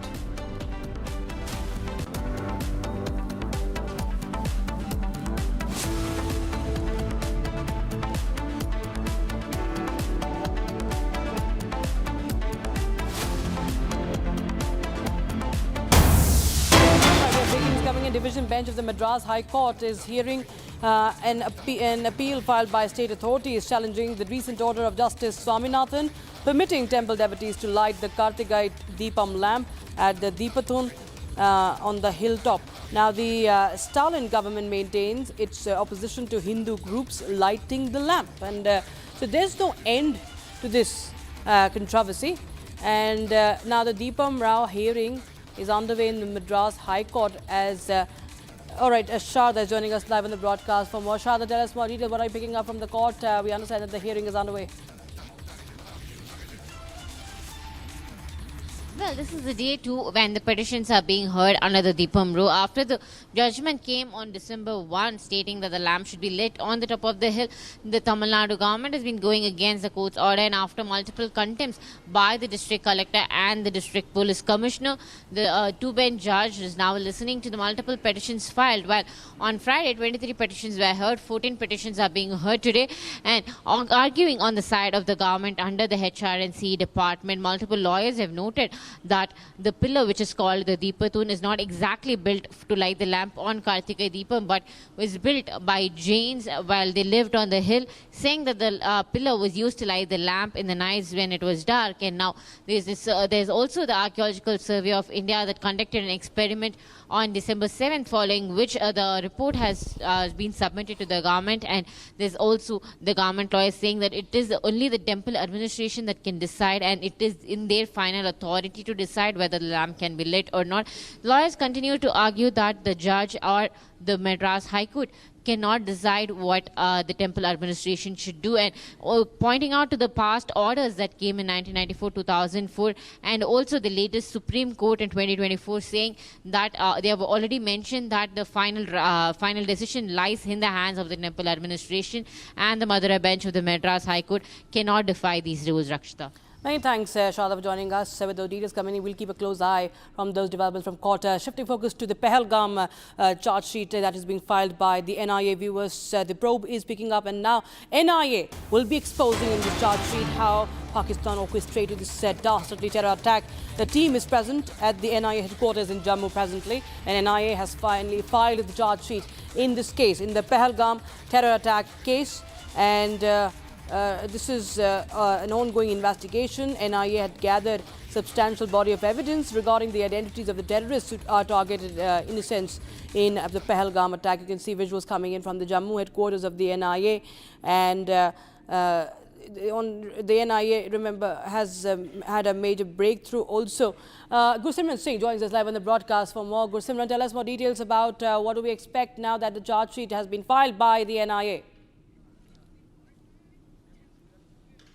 Yes, NIA has filed the charge sheet at around 3 this afternoon. The NIA teams have presented before the special NIA court. The court was being heard by Judge Prem Sagar, who was the special NIA judge, and it was presented before the honorable court. Now the court is looking into some legal formalities that needs to be taken into consideration and followed before the charge sheet is officially accepted. And what are the charges? All the details will emerge out shortly, but what we can confirm, that charge sheet has been filed. 6 of the names that are confirmed to us, that include 3 Pakistani terrorists killed in Operation Mahadev, Suleiman along with Gibran and Hamza Afghani have been named in the charge sheet, along with 3 others that include Muhammad Yusuf Kataria and 2 others, Pervez and Bashir Jothar. They have also been named in the charge sheet. Topmost leadership of Lashkar-e-Toiba. Right. Stay on with us, Gusman. We have some breaking news coming in from the national capital as we are getting live shots of arrival of Nitin Nabin, the newly elected, the working president, appointed working president of the Bharatiya Janata Party, who has just landed in Delhi. He's at the airport right now, and you can see that there's, of course, so much of there are many supporters who have gathered, media personnel, all there. As Nitin Nabin will be heading straight to meet Home Minister Amit Shah as well today. He will be first taking charge officially today at the BJP headquarters in the national capital. Live shots coming in from the Delhi airport as he arrives in the national capital to take on the duties of the BJP, take on the charge at the helm of the Saffron Party, and he also is going to hold important meeting with Amit Shah, and that's the latest update we have right now. The BJP's boss, that is the new working president, Nitin Nabin, who's the cabinet minister from Bihar as well, has arrived in the national capital. You can see live shots first and exclusive on Republic TV, and you can see Shambhavi is joining us live in the broadcast from Shambhavi. Tell us what is the atmosphere like and what do we expect as Mr. Nitin Nabin has now arrived? Shambhavi. Nitin Nabin is leaving from here, and just few moments ago, even the Chief Minister Rekha Gupta also left. There were several Delhi cabinet ministers along with Rekha Gupta. They were present here to welcome Nitin, and the situation got little out of control. Once Nitin Nabin arrived, and there were several other MPs that were present here. He probably spoke to Jagdambika Pal, and although we were not able to get Nitin Nabin, but he just now left from the VIP exit of the IGI airport. As you can see, there is this huge trail behind him of several other ministers, MPs, and even the cabinet ministers, Delhi cabinet ministers. All right, there's Shambhavi was getting us more live inputs from the airport. We'll just show you more. We will just reconnect with her. But there you have. He has been welcomed with the garlands. Welcomed with flowers, much fanfare from the party supporters as well. And as you can see, the party leaders also receiving him at the airport. Vinod Tavare and other leaders there at the Delhi airport. And of course, the preparations have been made at the BJP office, BJP headquarters, the Deen Dayal Upadhyay Marg. Also, Shambhavi continues to be with us. Shambhavi, well, important meetings also, and we also understand, and we are also getting some visuals from the BJP headquarters in the national capital, where preparations have been made for his official takeover. You can see there were several hundreds of even the workers here, the BJP workers who were here. You can still see them leaving, because now just a few seconds ago, the Nitin Nabin along with other cabinet ministers left, and there were several workers here. He was welcomed with lots of bouquets and garlands and lots of chanting which was raising. There was a lot of slogans which was raised in his praise, and now he is heading towards the BJP headquarters, where he'll be welcomed along with other cabinet ministers who were here waiting for him for hours. And earlier even Nitin Nabin was supposed to arrive at New Delhi at 10:30 a.m. But then, because of the ongoing delays, because of the fog and zero visibility, his flight was delayed. And just a few moments ago, Nitin Nabin, along with other ministers, even the CM Rekha Gupta was here to welcome him with garlands, and several slogans were being raised in his praise when he just arrived at the VIP exit of the IGI airport. And now he, along with other ministers, Delhi cabinet ministers, they are heading towards the BJP headquarters. Back to you. Right. That is the message of generational shift in the Bharatiya Janata Party. He's the youngest BJP president ever. and he has now just reached the national capital, and of course there's lots to interpret, Shambhavi, with this move, because there must be this is a shift indeed, and a very strong message that has been sent out to the party members, the leaders. Of course, okay, I'm told that we've lost that connection with Shambhavi. We'll continue to speak over the visuals as we are also getting in some visuals from the BJP headquarters where the preparations are all set, and this is the latest shot from the airport in the national capital when he arrived with with BJP saffron stole, and he was being welcomed. He got a rousing welcome from the BJP supporters, the cadres as well, and of course very tight security, a lot of media personnel also over there, and we've been reporting from last evening viewers about this big shift in BJP, the changing of the generational shift that is this symbolizes Shambhavi. Okay, we will connect with her again. Nitin Naveen, he is a cabinet minister from Bihar, and he has been he's not hogged the limelight ever. He's never been much in the limelight, been very low profile, but he has been connected with politics since a young age. His father has also been a senior BJP leader, and he has now got this very, very important position, taking over from JP Nadda, who has had several extensions. Remember, even JP Nadda was the working president when he was appointed at the helm of affairs, but later on he became a full-time president of the Bharatiya Janata Party, and a similar track is expected as far as Nitin Naveen is concerned. The surprise that sprung up last evening was for everyone to see. Nitin Naveen's name was not really amongst the front runners, was not even one of the contenders we talk about, and BJP stumped everyone with this announcement that was made just yesterday on a Sunday afternoon, late afternoon or early evening rather, and now he has been a very young leader. He has been associated, he was the secretary of the Bharatiya Janata Yuva Morcha as well when Anurag Thakur was at the helm of the BJYM, and now he has become the new chief, the working president of the Bharatiya Janata Party, and he will be, he's now en route the BJP headquarters from the airport. He's en route the BJP headquarters at the Deen Dayal Upadhyay Marg in the national capital. The preparations have been made, and JP Nadda will also be there, passing on the baton to the newly appointed president of the Saffron Party.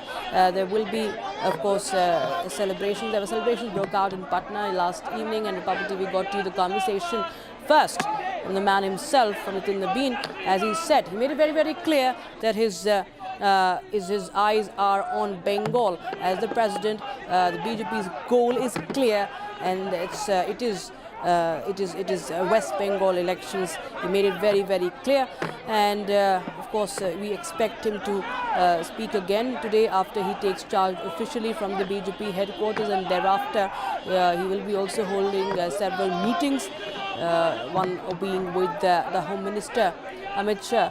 And in fact now we are getting to know that Amit Shah, he has arrived at the headquarters.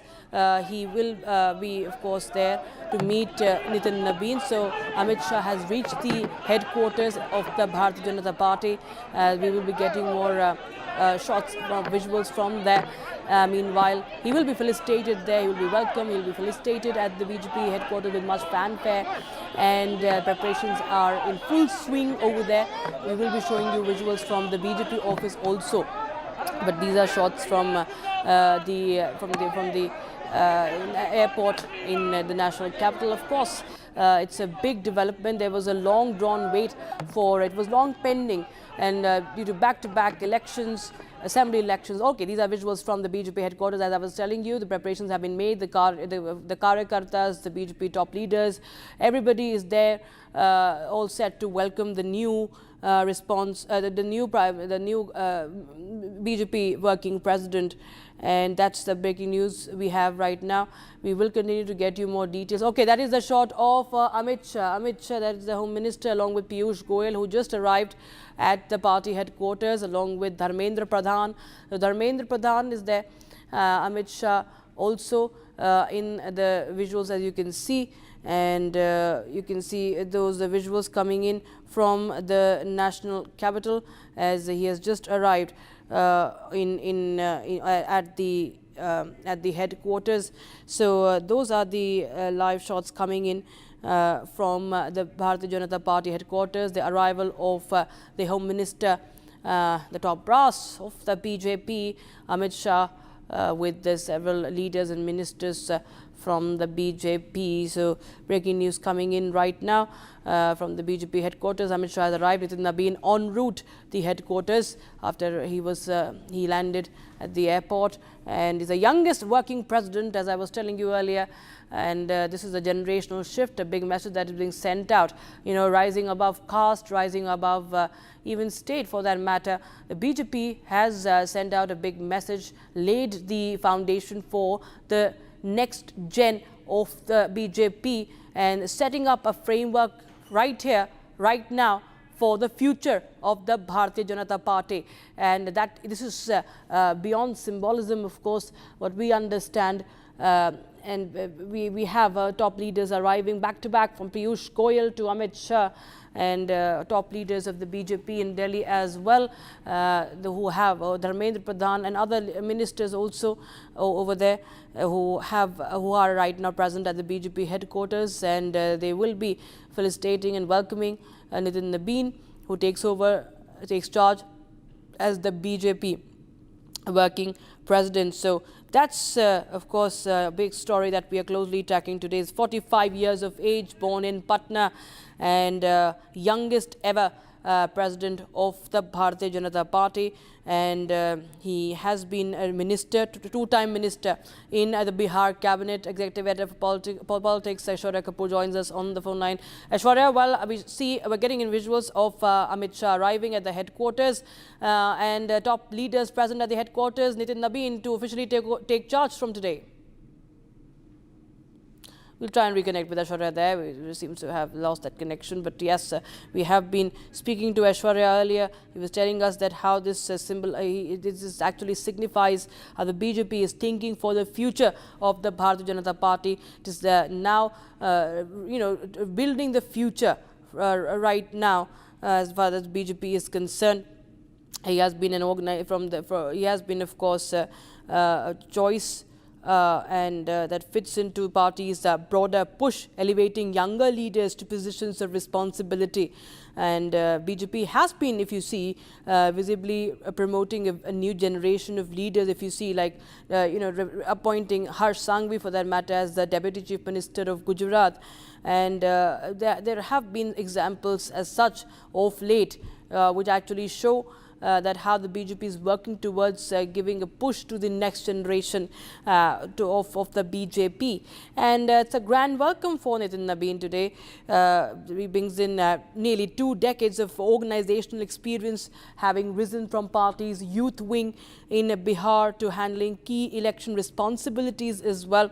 He has roots in politics. His father had been former Jansangh member, served as legislator also, and he has been a senior BJP party leader.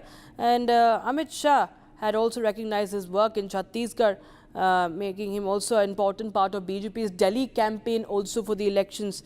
And we saw that how the electoral drought of nearly 3 decades had ended for the BJP in Delhi just recently. And now we have Nitin Nabin at the helm of affairs. He'll be taking charge officially. That's the breaking news we have right now. Okay, we have some more visuals coming in. We'll try and get you more updates coming in. And we will continue to get you more reactions from the BJP headquarters also, as there's much excitement, especially amongst the young cadres. Remember, he has been a youth leader also, and of course this brings in hope for the the next generation leaders also with this move of the Bharatiya Janata Party. Okay, so that's Amit Shah. As we are getting those visuals, we'll also show you the visuals from the airport. We'll show you all visuals. Republic TV is closely tracking all the updates on this story. And we had also spoken to Nitin Nabeen yesterday. He had said very clearly that he will be following the footsteps of the top brass of Prime Minister Narendra Modi. Prakash joins us live on the broadcast. Prakash, tell us what do we expect today? He has just arrived in the national capital. Amit Shah, top leaders will be present, and he'll be officially taking charge as the head of the Bharatiya Janata Party. Well, it's a big moment and a historic moment for Nitin Nabeen as well as for the BJP, because the BJP has turned 45 and Nitin Nabeen is 45 years old. And this is a testimony to the fact of the organizational capabilities of Nitin Nabeen as well as of the BJP, how it promotes its worker who has worked within the grassroots level for a long time, and that too the way he has conducted himself over the past so many years or so, having worked in the organization. And he came into politics in 2006 after the demise of his father, Nitin Naveen Kishore Sinha, who was a strong and a big leader of the BJP, and died on 1st January 2006.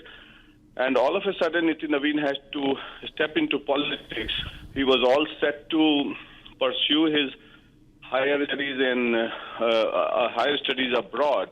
And his father had decided, late Naveen Kishore Sinha was a tall leader, contemporary of Sushil Modi. Now, coming from that era to now, 20 years has passed, and his elevation as a top leader within the BJP has risen. For the last 5 years, when he became the road construction minister in Bihar, he performed, and then he became the Prabhari of Chhattisgarh, where he performed.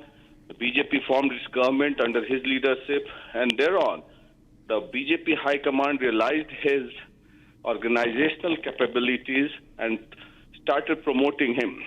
In this year's Vidhan Sabha elections in Bihar, which was held, he was made a member of the core committee, top 4 core committee, which decides the ticket distribution within the BJP. And very few people could believe this. And we were hearing this for a long time, that Nitin Nabeen is being promoted and groomed, often being talked about by the top leadership, that he would be promoted, as he conducts himself very well. He's a gentleman and he's a very sober person, and that's what it is. He is. We've been witnessing this for the past 25 years or 20 years or so. So that's what we've been witnessing. And this kind of events can unfold within the BJP itself, promoting youngsters, and the BJP has targeted the youth.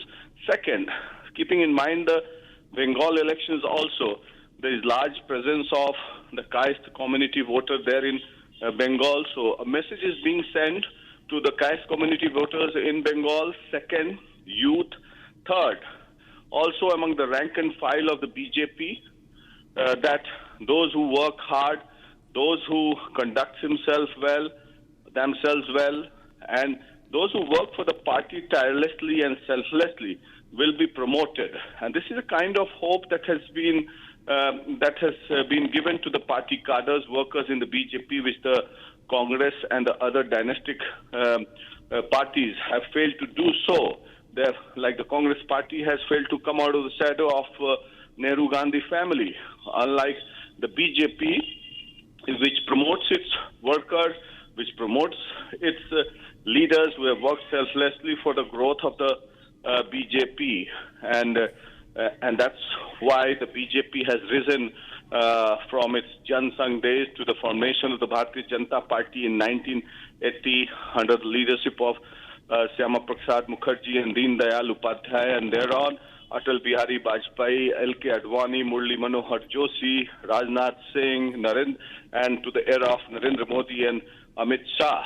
And now Nitin Nabeen becoming the president, working president of the BJP, is a signal that it's a generational shift within the BJP, and message is being sent loud and clear that the BJP has started planning for the next generation leaders as far as the party's organization is concerned, galvanizing the party is concerned, keeping the party force united is concerned, and also grooming younger leaders who can take forward the BJP. Right, Prakash, many thanks for joining us. We'll keep a close eye and come back to you for more. Viewers, we'll be right back with this after this very, very short break as we keep a close eye on developments from the BJP headquarters. Nitin Nabin, the youngest working president, the youngest president of the BJP, will be taking over in a short while from now.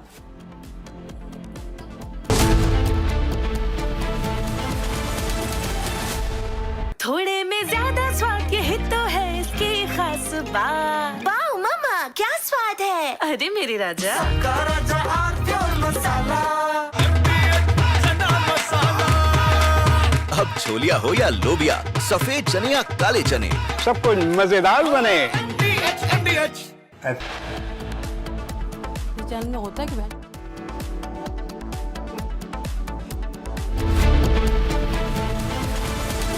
ये है secret recipe MDH का जीरा SIP जल जीरा मसाला। SIP SIP जीरा SIP MDH का जल जीरा सिप MDH का जल जीरा सिप। Please stop. झुमका तेरा झुमका नॉट देयर, मेरा काउंटर टॉप टूट जाएगा। तेरा झुमका।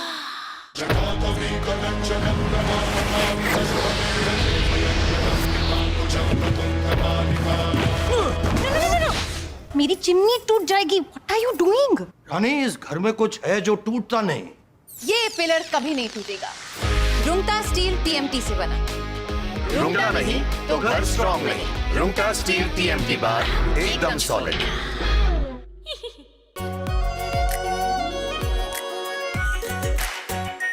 Are pure shahi paneer masala, delicious, healthy everyday.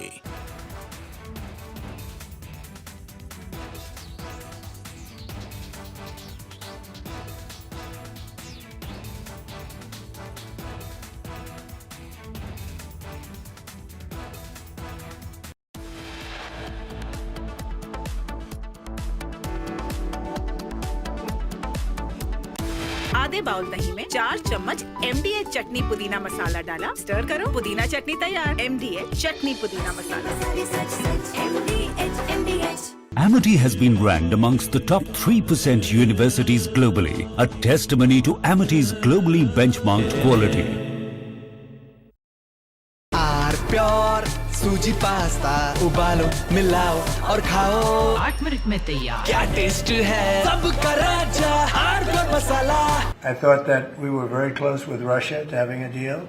I thought we were very close with Ukraine to having a deal. In fact, other than President Zelensky, his people loved the concept of the deal. We attend the meeting. We said, we'll attend the meeting if we think there's a good chance of they want.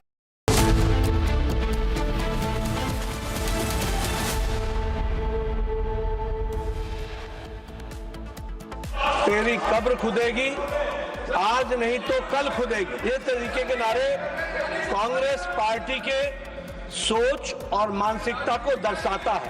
यह अपने आप में बहुत ही निंदनीय है। Massive row over Congress leader Congress workers issuing death threats to Prime Minister. BJP raises the issue in the parliament. आपस में बात कर रहे थे कि किसने कहा ये सब, हमें तो मालूम ही नहीं है। हमें मंच पे तो बिल्कुल ऐसा नहीं हुआ। फिर पता चला कि पब्लिक में किसी ने इंटरव्यू दिया, पब्लिक में कोई कह रहा है, कोई कार्यकर्ता है या कौन है, किसी को मालूम भी नहीं है कौन है, उनको खुद नहीं मालूम कौन है, तो सदन में उठा क्यों रहे हैं, और वो भी क्वेश्चन आवर के time. Congress issues no apology. When questioned, Priyanka says there are other important issues to be discussed. BJP springs up a surprise as it appoints Bihar's Nitin Nabin as the new working president of the BJP. He's en route to the headquarters and will be officially taking charge. BJP top brass reaches the headquarters. Pakistan origin father, son named as Sydney shooters. Father came on student visa in 1998. India extends condolences to Australia after Bondi Beach terror attack.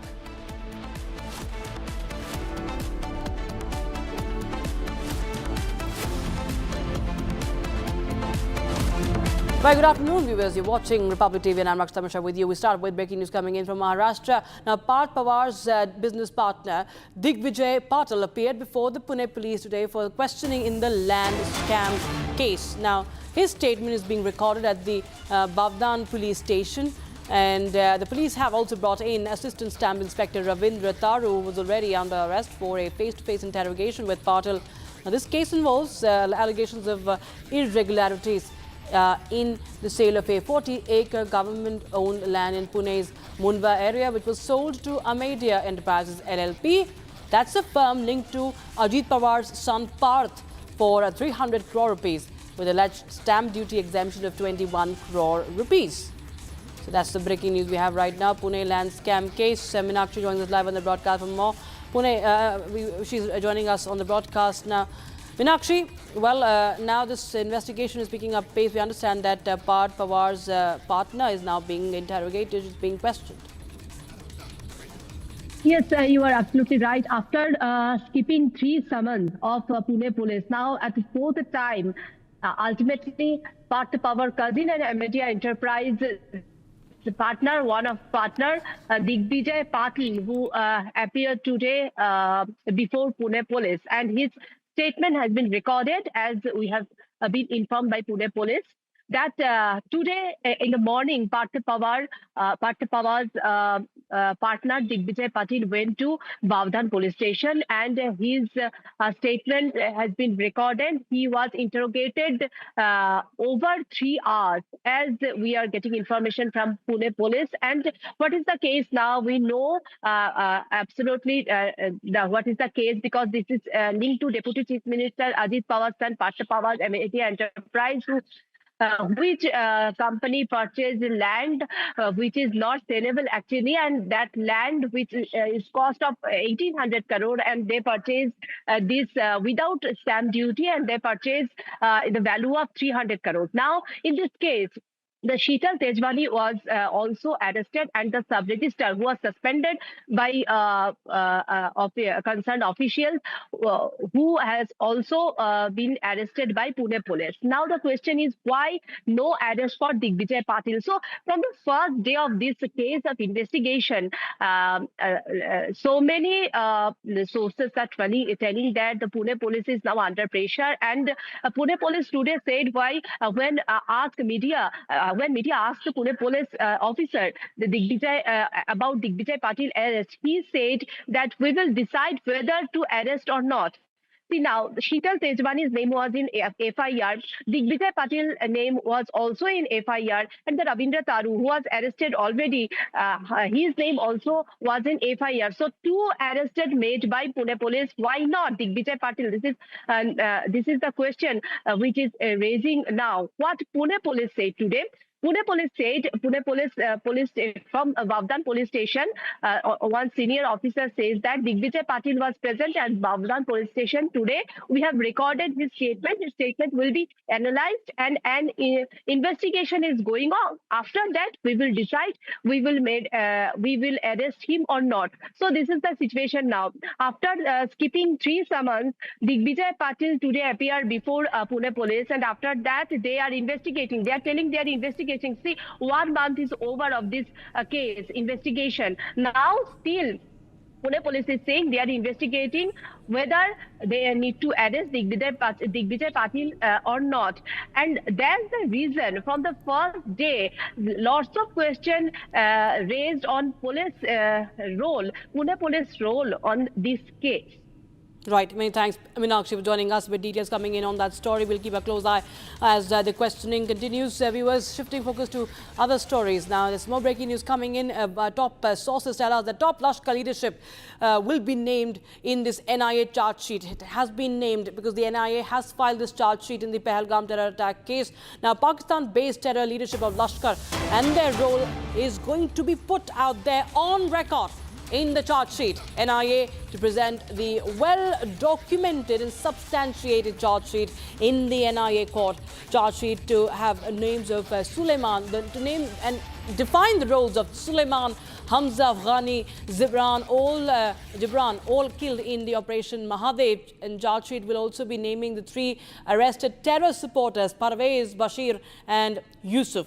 So Pakistan will be exposed how this dastardly attack was in fact carried out, how it was planned, how the conspiracy and was hatched, and how it was carried out, who all was supporting with evidences. So Pakistan should be keeping its eyes and ears very much open as it continues to deny its hand. It's for the world to see, as there are multiple evidences with the investigating agency to nail the role of Pakistan-based terror outfits in the Pahalgam attack. And NIA team is right now at the headquarters in Jammu, and they have filed the charge sheet. So name and the roles will be all defined. Gursimran Singh joins us for more. Gursimran, tell us more details now that the NIA has gathered ample evidence, solid evidence against those park-based handlers, terrorists, and those who were also supporting from ground. Yes, National Investigation Agency has filed a charge sheet, and it has substantiated the role of Pakistan and also the role of the Pakistani handlers, that how they have carried out this attack, starting from the planning of this attack to the execution of this attack. All the perpetrators of this Pahalgam terror attack have been named, those who have claimed the 26 innocent lives. Key names that have figured out is the top leadership of Lashkar-e-Toiba based in Pakistan has been named in the charge sheet. That is what we are picking up. Apart from those, what we are getting to know that 3 Pakistani terrorists, Suleiman, Gibran and Hamza Afghani, have also been named in the charge sheet, and also 3 arrested in this case, that is Parvez, Bashir and also Muhammad Yusuf Kataria, that has also been named in the charge sheet. We are told that in a short while from now there will be some details that will be emerging out with regards to all those who have been charged in this case, in this high profile case that has been investigated by the National Investigation Agency. And now, after 232 days of being handed over the investigation, NIA has finally filed the first charge sheet. There is going to be a supplementary charge sheet also that will be filed in the first quarter, very likely of 2026. But at least for now, they have gone with the first charge sheet that has mentioned that how this entire conspiracy was hatched, and the Pakistan's role has been unraveled in this charge sheet by the National Investigation Agency. Right.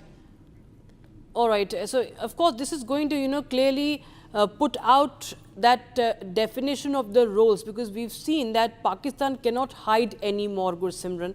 The roles will be well defined with the solid evidence that the NIA has, and this will be once again something that will be an expose for Pakistan, because it continues to rebuild its terror headquarters, as we know what happened during Operation Sindoor. We have evidence for that as well, and how Pakistan continues to recruit. It has also gone to the extent of now recruit women for jihad, and we've had multiple evidences on record also, and this will be, of course, another important evidence against Pakistan as India continues to even counter the terror state along the borders, along the LOC and otherwise on global stage.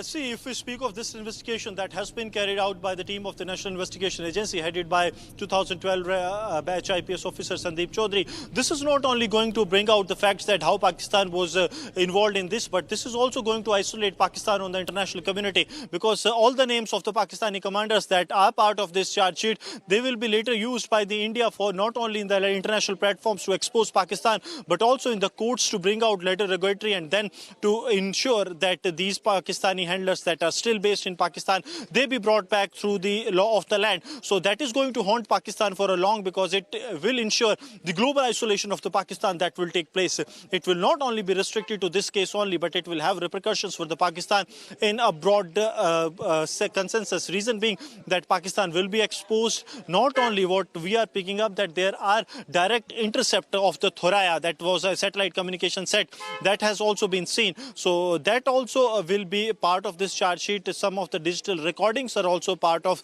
this charge sheet that has been presented before the Special NIA Court in Live Jammu. shots from the BJP headquarters as the stage is all set for Nitin Nabeen to take charge as the BJP's new working president. You can see in that frame Amit Shah, JP Nadda, Dharmendra Pradhan and other top leaders from Giriraj Singh and several others all there. Welcoming and going to felicitate BJP's youngest working president, that is Nitin Nabeen. And as we can see Ravi Shankar Prasad as well and other top leaders of the BJP, senior leaders and everyone from the Delhi BJP also present there. Rekha Gupta and other top leaders all present at the national headquarters of the BJP at the Deen Dayal Upadhyaya Marg in Delhi. As there are, of course, slogans, chants of BJP workers. The Josh is high.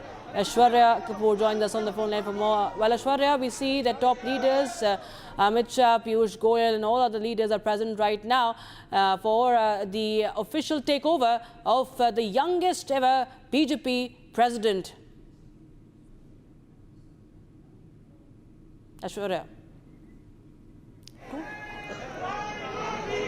I think we have lost the connection with Aishwarya. We'll try and reconnect and get more understanding of this, the significance of this, because this is a complete generational shift. Viewers, top BJP leaders are present there. This is the update we have right now.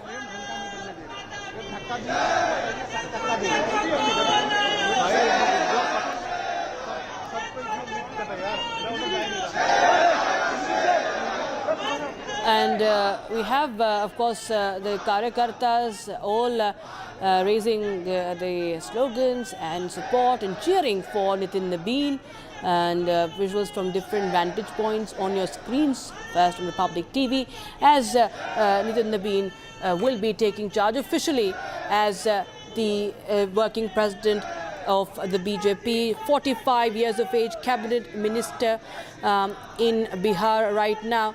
Nitin Nabeen has been appointed BJP's national working president, and as BJP pulls another rabbit out of the hat, big surprise for the country.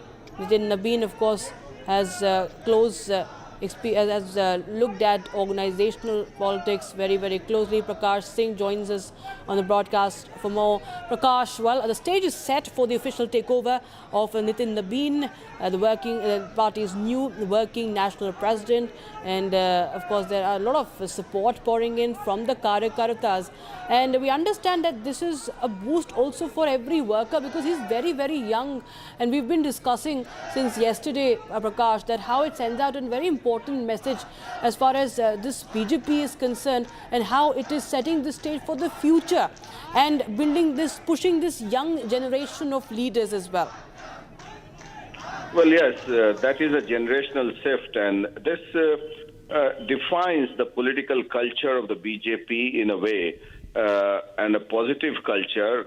We can see in the picture the galaxy of leaders, including Amit Shah, Piyush Goyal, JP Nadda, Dharmendra Pradhan, Vinod Taure, who was the General Secretary in charge of BJP in Bihar, and to whom Nitin Nabeen would be seeking an appointment to meet him earlier.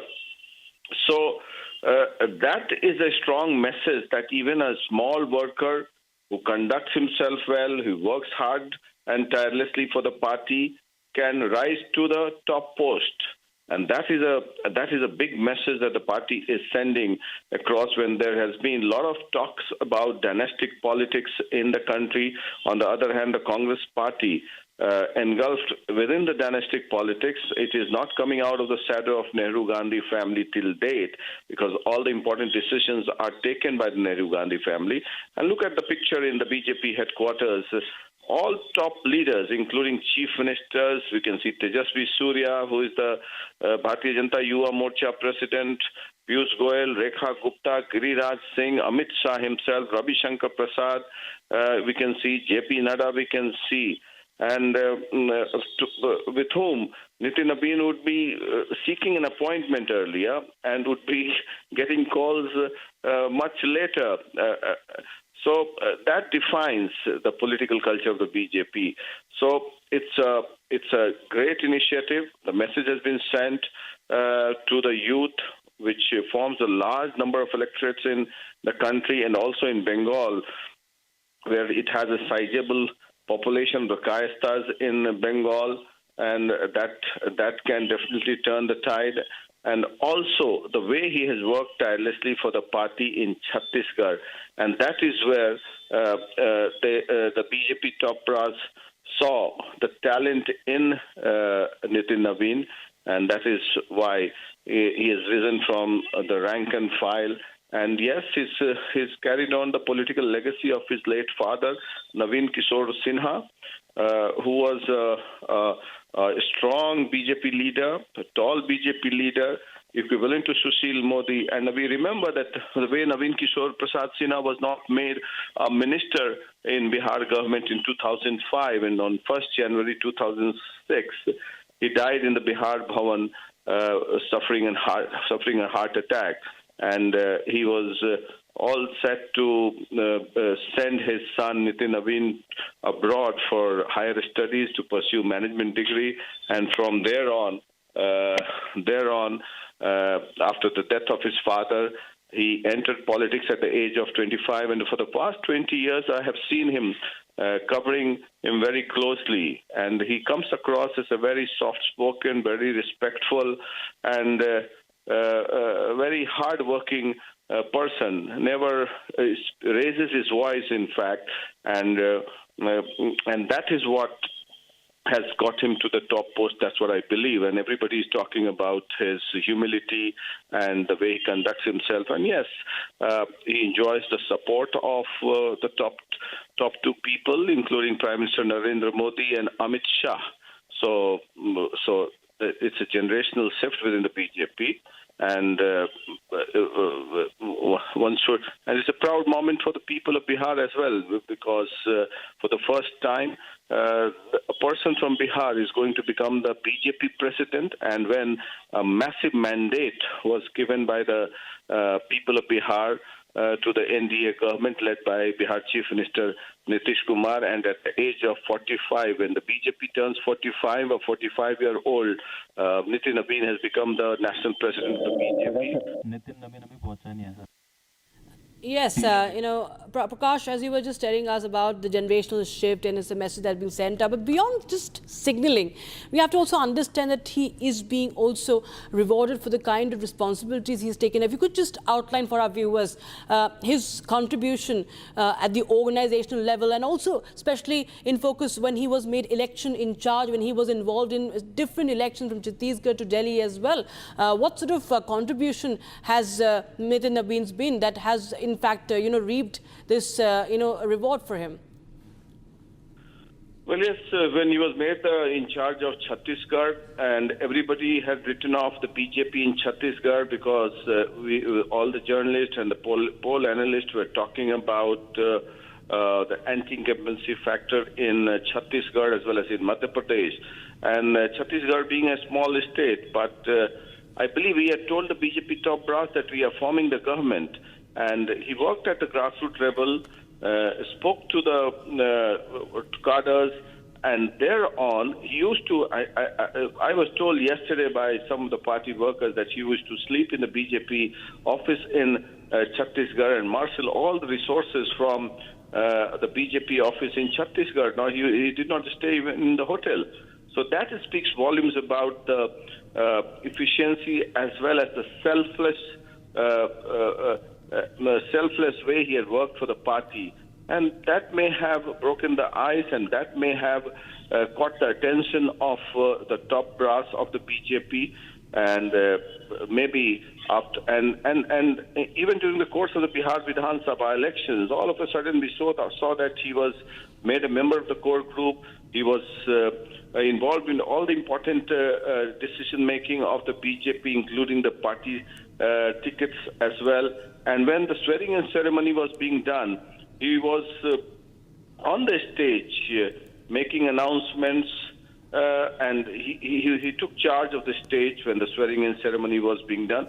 We saw that all of a sudden there was a rise in the stature of Nitin Naveen, and now with this galaxy of leaders waiting to welcome Nitin Naveen, 45-year-old Nitin Naveen, it speaks volumes about the political culture of the BJP, the way it respects its party president, and the position of the president is a very respectable position. And there we can see in the vehicle now, Nitin Naveen arriving at the BJP headquarters, the flower petals being showered on his vehicle. Now he's making an entry into the vehicle. Sanjay Mayuk, who is another worker who has risen from the rank and file, and now he's being escorted by Piyush Goyal, greeting him there, and Vinod Taure, and all galaxy of leaders welcoming him at the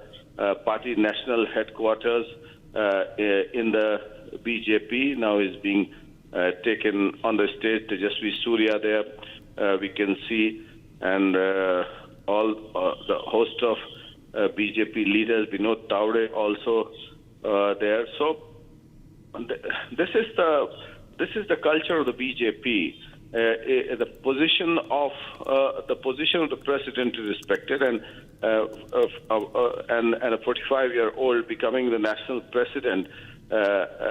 This is an iconic moment as far as the Indian political history is concerned, and the BJP has sent a message to all the workers that those who work hard in the party cadre will be respected, will get a top post. And this is what, look at the crowd here, the BJP workers welcoming Nitin Naveen, 45-year-old Nitin Naveen from Bihar, who is a 5-term MLA from Bakipur Assembly constituency in Bihar. Earlier, his father, late Nitin Naveen Kishore Sinha, was a 4-term MLA, and now he is making a grand house. Let's see, J.P. Nadda welcoming him. Absolutely. Right. Outgoing President J.P. Nadda welcoming him. Amit Shah also waiting there. And after this, we'll see a series of confabulations with the top party leaders. And ever since the emergence of the BJP in the Indian political landscape in 1980, we have seen the respect of the position from Deen Dayal Upadhyay to Samya Prasad Mukherjee to Atal Bihari Vajpayee to Lal Krishna Advani, Murli Manohar Joshi, and thereon Rajnath Singh, Bandaru Dattatreya, and a lot of people went, Venkaiah Naidu, and Nitin Gadkari, and thereafter Union Home Minister Amit Shah, taking it to a new dimension, and now it has become the party of the grassroots level, which earlier the Congress used to be, and it has offices in all the district headquarters. It has offices in all the district headquarters, and we can see even in defeat, the political culture of the BJP is so nice that even in defeat we can see the party workers meeting, and the crowd that has gathered here to welcome Nitin Naveen shows that the BJP has definitely progressed to a generational shift now, and it has sent a message to the to the youth as well as now. There you see, Minister Amit Shah, who is a former president of the BJP, and J.P. Nadda, Giriraj Singh, we can see in the pictures. Yeah. Right. Those are the visuals coming in from the BJP headquarters as Nitin Naveen has just arrived and he is being received by the leaders from the BJP. Those are the visuals of his arrival as he just got down from his vehicle, and there were showers of petals, flower petals, and of course bouquets from Piyush Goyal to other leaders and ministers there welcoming him, and he will be taking charge officially at the helm of affairs of the Saffron Party. BJP gets its youngest ever working president, youngest ever president, and he will also be meeting Amit Shah after this. What we understand, it's change of guard and a shift in it's a generational shift as well. Home Minister Amit Shah, JP Nadda, all present there. The outgoing president of the BJP, JP Nadda, will be passing on the baton to Mr. Nitin Nabin, 5-time MLA, who had been representing Bankipur constituency in Bihar and is a cabinet minister right now in Bihar. And he is, of course, going to now take over officially as we closely track his journey. And as Prakash was telling you, is much known for his soft, his personality, his humility, and his down-to-earth demeanor. He's been very much away from the media as well all throughout his career. Has not been very much in the limelight. He was not even one of the contenders. So much of analysis as far as the BJP, the race for the BJP's president is concerned. But now we see that it was a big surprise that was sprung up by the BJP, taking out another rabbit from the hat. Nitin Nabin was announced as the new chief, working president of the BJP just yesterday evening, and today we see officially him. He's just arrived a while back in the national capital, and he comes straight to the headquarters where the top leaders are waiting him to felicitate him, and he officially takes charge. These are the live visuals, latest visuals coming in from the BJP headquarters in the national capital. And Nitin Nabin becomes the BJP president, the youngest ever of all of 45 years of age, and for the first time someone from Bihar, as Prakash was telling us, taking charge of the Bharatiya Janata Party. Amit Shah, as you can see, is president there. We will be stepping to a very, very short break, but right after we will continue with our coverage from the BJP headquarters. Nitin Nabin set to take charge as the president of the BJP.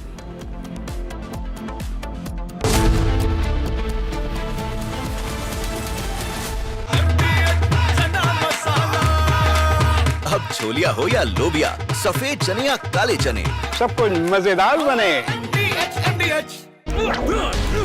Please stop! झुमका तेरा झुमका तेरा झुमका Not there. मेरा counter top टूट जाएगा। तेरा झुमका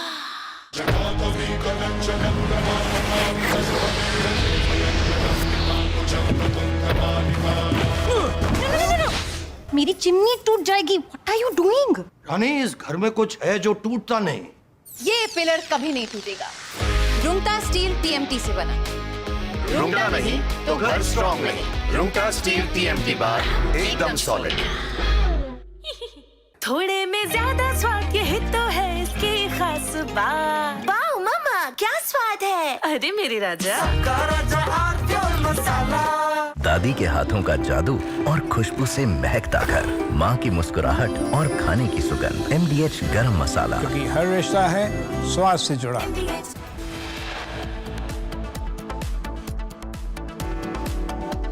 MDH की हल्दी मिर्ची धनिया करे कमाल। ये रंग दे, ये खुशबू दे, ये तीखा, ये कम पड़े। क्या निराला MDH मसाला। केसरिया से मन जोगी हुआ रे, दिल झूमे देखो मतवारा हुआ रे।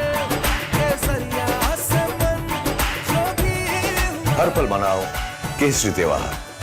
विमल, बोलो जुबान Kesari. From Asia's largest news headquarters, setting the agenda for Bharat.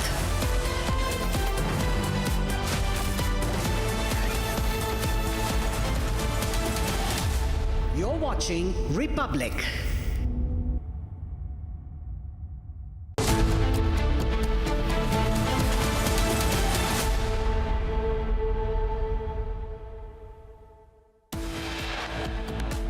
Modi, तेरी कब्र खुदेगी, आज नहीं तो कल खुदेगी। ये तरीके के नारे कांग्रेस पार्टी के सोच और मानसिकता को दर्शाता है। यह अपने आप में बहुत ही निंदनीय है। Massive row over Congress leader issuing death threat to Prime Minister. BJP raises the issue in Parliament. हम लोग आपस में बात कर रहे थे कि किसने कहा ये सब, हमें तो मालूम ही नहीं है, हमें मंच पे तो बिल्कुल ऐसा नहीं हुआ। फिर पता चला कि पब्लिक में किसी ने इंटरव्यू दिया, पब्लिक में कोई कह रहा है, कोई कार्यकर्ता है या कौन है, किसी को मालूम भी नहीं है कौन है, उनको खुद नहीं मालूम कौन है, तो सदन में उठा क्यों रहे हैं, और वो भी क्वेश्चन आवर के time. Congress issues no apology when questioned. Priyanka says there are important other issues to be discussed.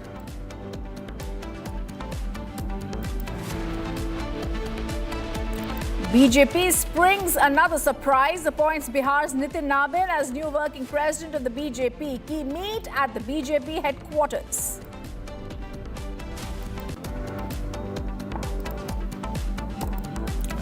Pakistan origin father-son named as Sydney shooter's father came on student visa in 1998.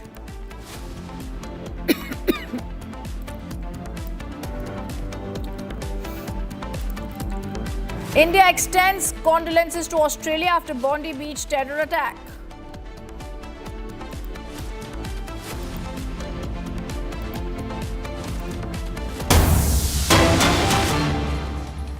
And we're getting you the live shots that are coming in from the BJP headquarters, where the new BJP president Nitin Nabin has arrived at the BJP headquarters. These are live shots that are coming in, and this is possibly going to be looked at as we're seeing at the BJP headquarters.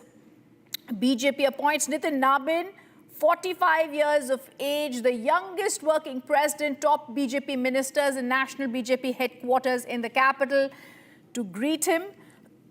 He's expected to formally be elected as the president in January. The party is endorsing it at the National Council meeting in April. I'm going to go across to my colleague, senior editor Prakash Singh, who's joining us on the phone line. Prakash, he's formally going to be elected in president. The party is going to be endorsing it. But give us a little bit of details about the personality of the BJP's youngest working president, Nitin Nabin.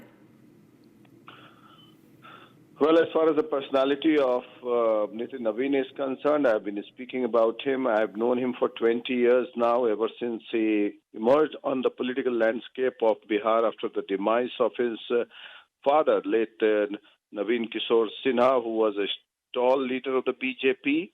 And thereon, he's been working tirelessly for the party. He comes across as a very soft-spoken party worker, very humble and very respectful, even very friendly with the media as well. And I have known him for 20 years now, and I can vouch that there would be no person in the party who would speak against Nitin Nabin. He comes across as a very sober person. He's done his engineering from BIT Mesra. And I'll tell you an interesting anecdote, Rhythm. His father, who was not made a minister in 2005 when NDA formed the government under Nitish Kumar, and he was all set to send his son Nitin Nabin to UK for higher studies and management. And there you see in the visuals, Rhythm, everybody garlanding him, and Giriraj Singh, Dharmendra Pradhan, Ravi Shankar Prasad, who is from Patna, and he sat on the chair of the BJP president. Now is officially taken over as the BJP president, Vinod Tawade, the general secretary in charge of Bihar, who has worked closely with Nitin Nabin, escorting him to the party president's chair. And as far as this message is concerned, Rhythm, this sends a strong message to every Karyakarta of India in the BJP, that those who work hard, those who conduct themselves well, can rise to the top position. And this is a testimony to the fact. We've seen how Narendra Modi himself, who was the general secretary of the BJP, and all of a sudden, without even being an MLA, Narendra Modi became the chief minister of Gujarat. Many senior leaders, despite the presence of many senior leaders, including Kesubhai Patel and Chimanbhai Mehta during those days. So this comes as a strong testimony as far as the BJP is concerned, that it promotes its karyakartas, it promotes its workers, those who work tirelessly for the party. even JP Nadda, who was MLA in Himachal Pradesh, then he rose to the top post. Then Nitin Gadkari, who was a PWD minister like Nitin Naveen in Maharashtra. He made a name for himself. He became a very popular road minister there. Then he went on to become party president. Rajnath Singh was a state leader. Then he rose to the rank of top position. So BJP promotes young leaders, and this is generational shift. Imagine 45-year-old Nitin Naveen now leading a 45-year-old party. What a coincidence it has been. And Nitin Naveen, we all have known him, how he's been working for the party. And Prakash, I'm interrupting you for just a moment, even as you're getting extremely poetic there. The 45-day government in Bihar and the 45-year-old Naveen is going to be leading the BJP. We're getting a reaction. Let's go across to that and then we're back again with Prakash. को गाली दी गई है कि मोदी तेरी कब्र खुदेगी, इस तरह की बातें, और लोकसभा में हंगामा भी हुआ। क्या कहेंगे कांग्रेस की? देखिए, कांग्रेस फ्रस्ट्रेशन में, और उनकी मां सोनिया गांधी भी गालियां देते रहे मोदी जी को, लेकिन जितनी गालियां दी जनता ने उनको उतना आशीर्वाद दिया। और मैं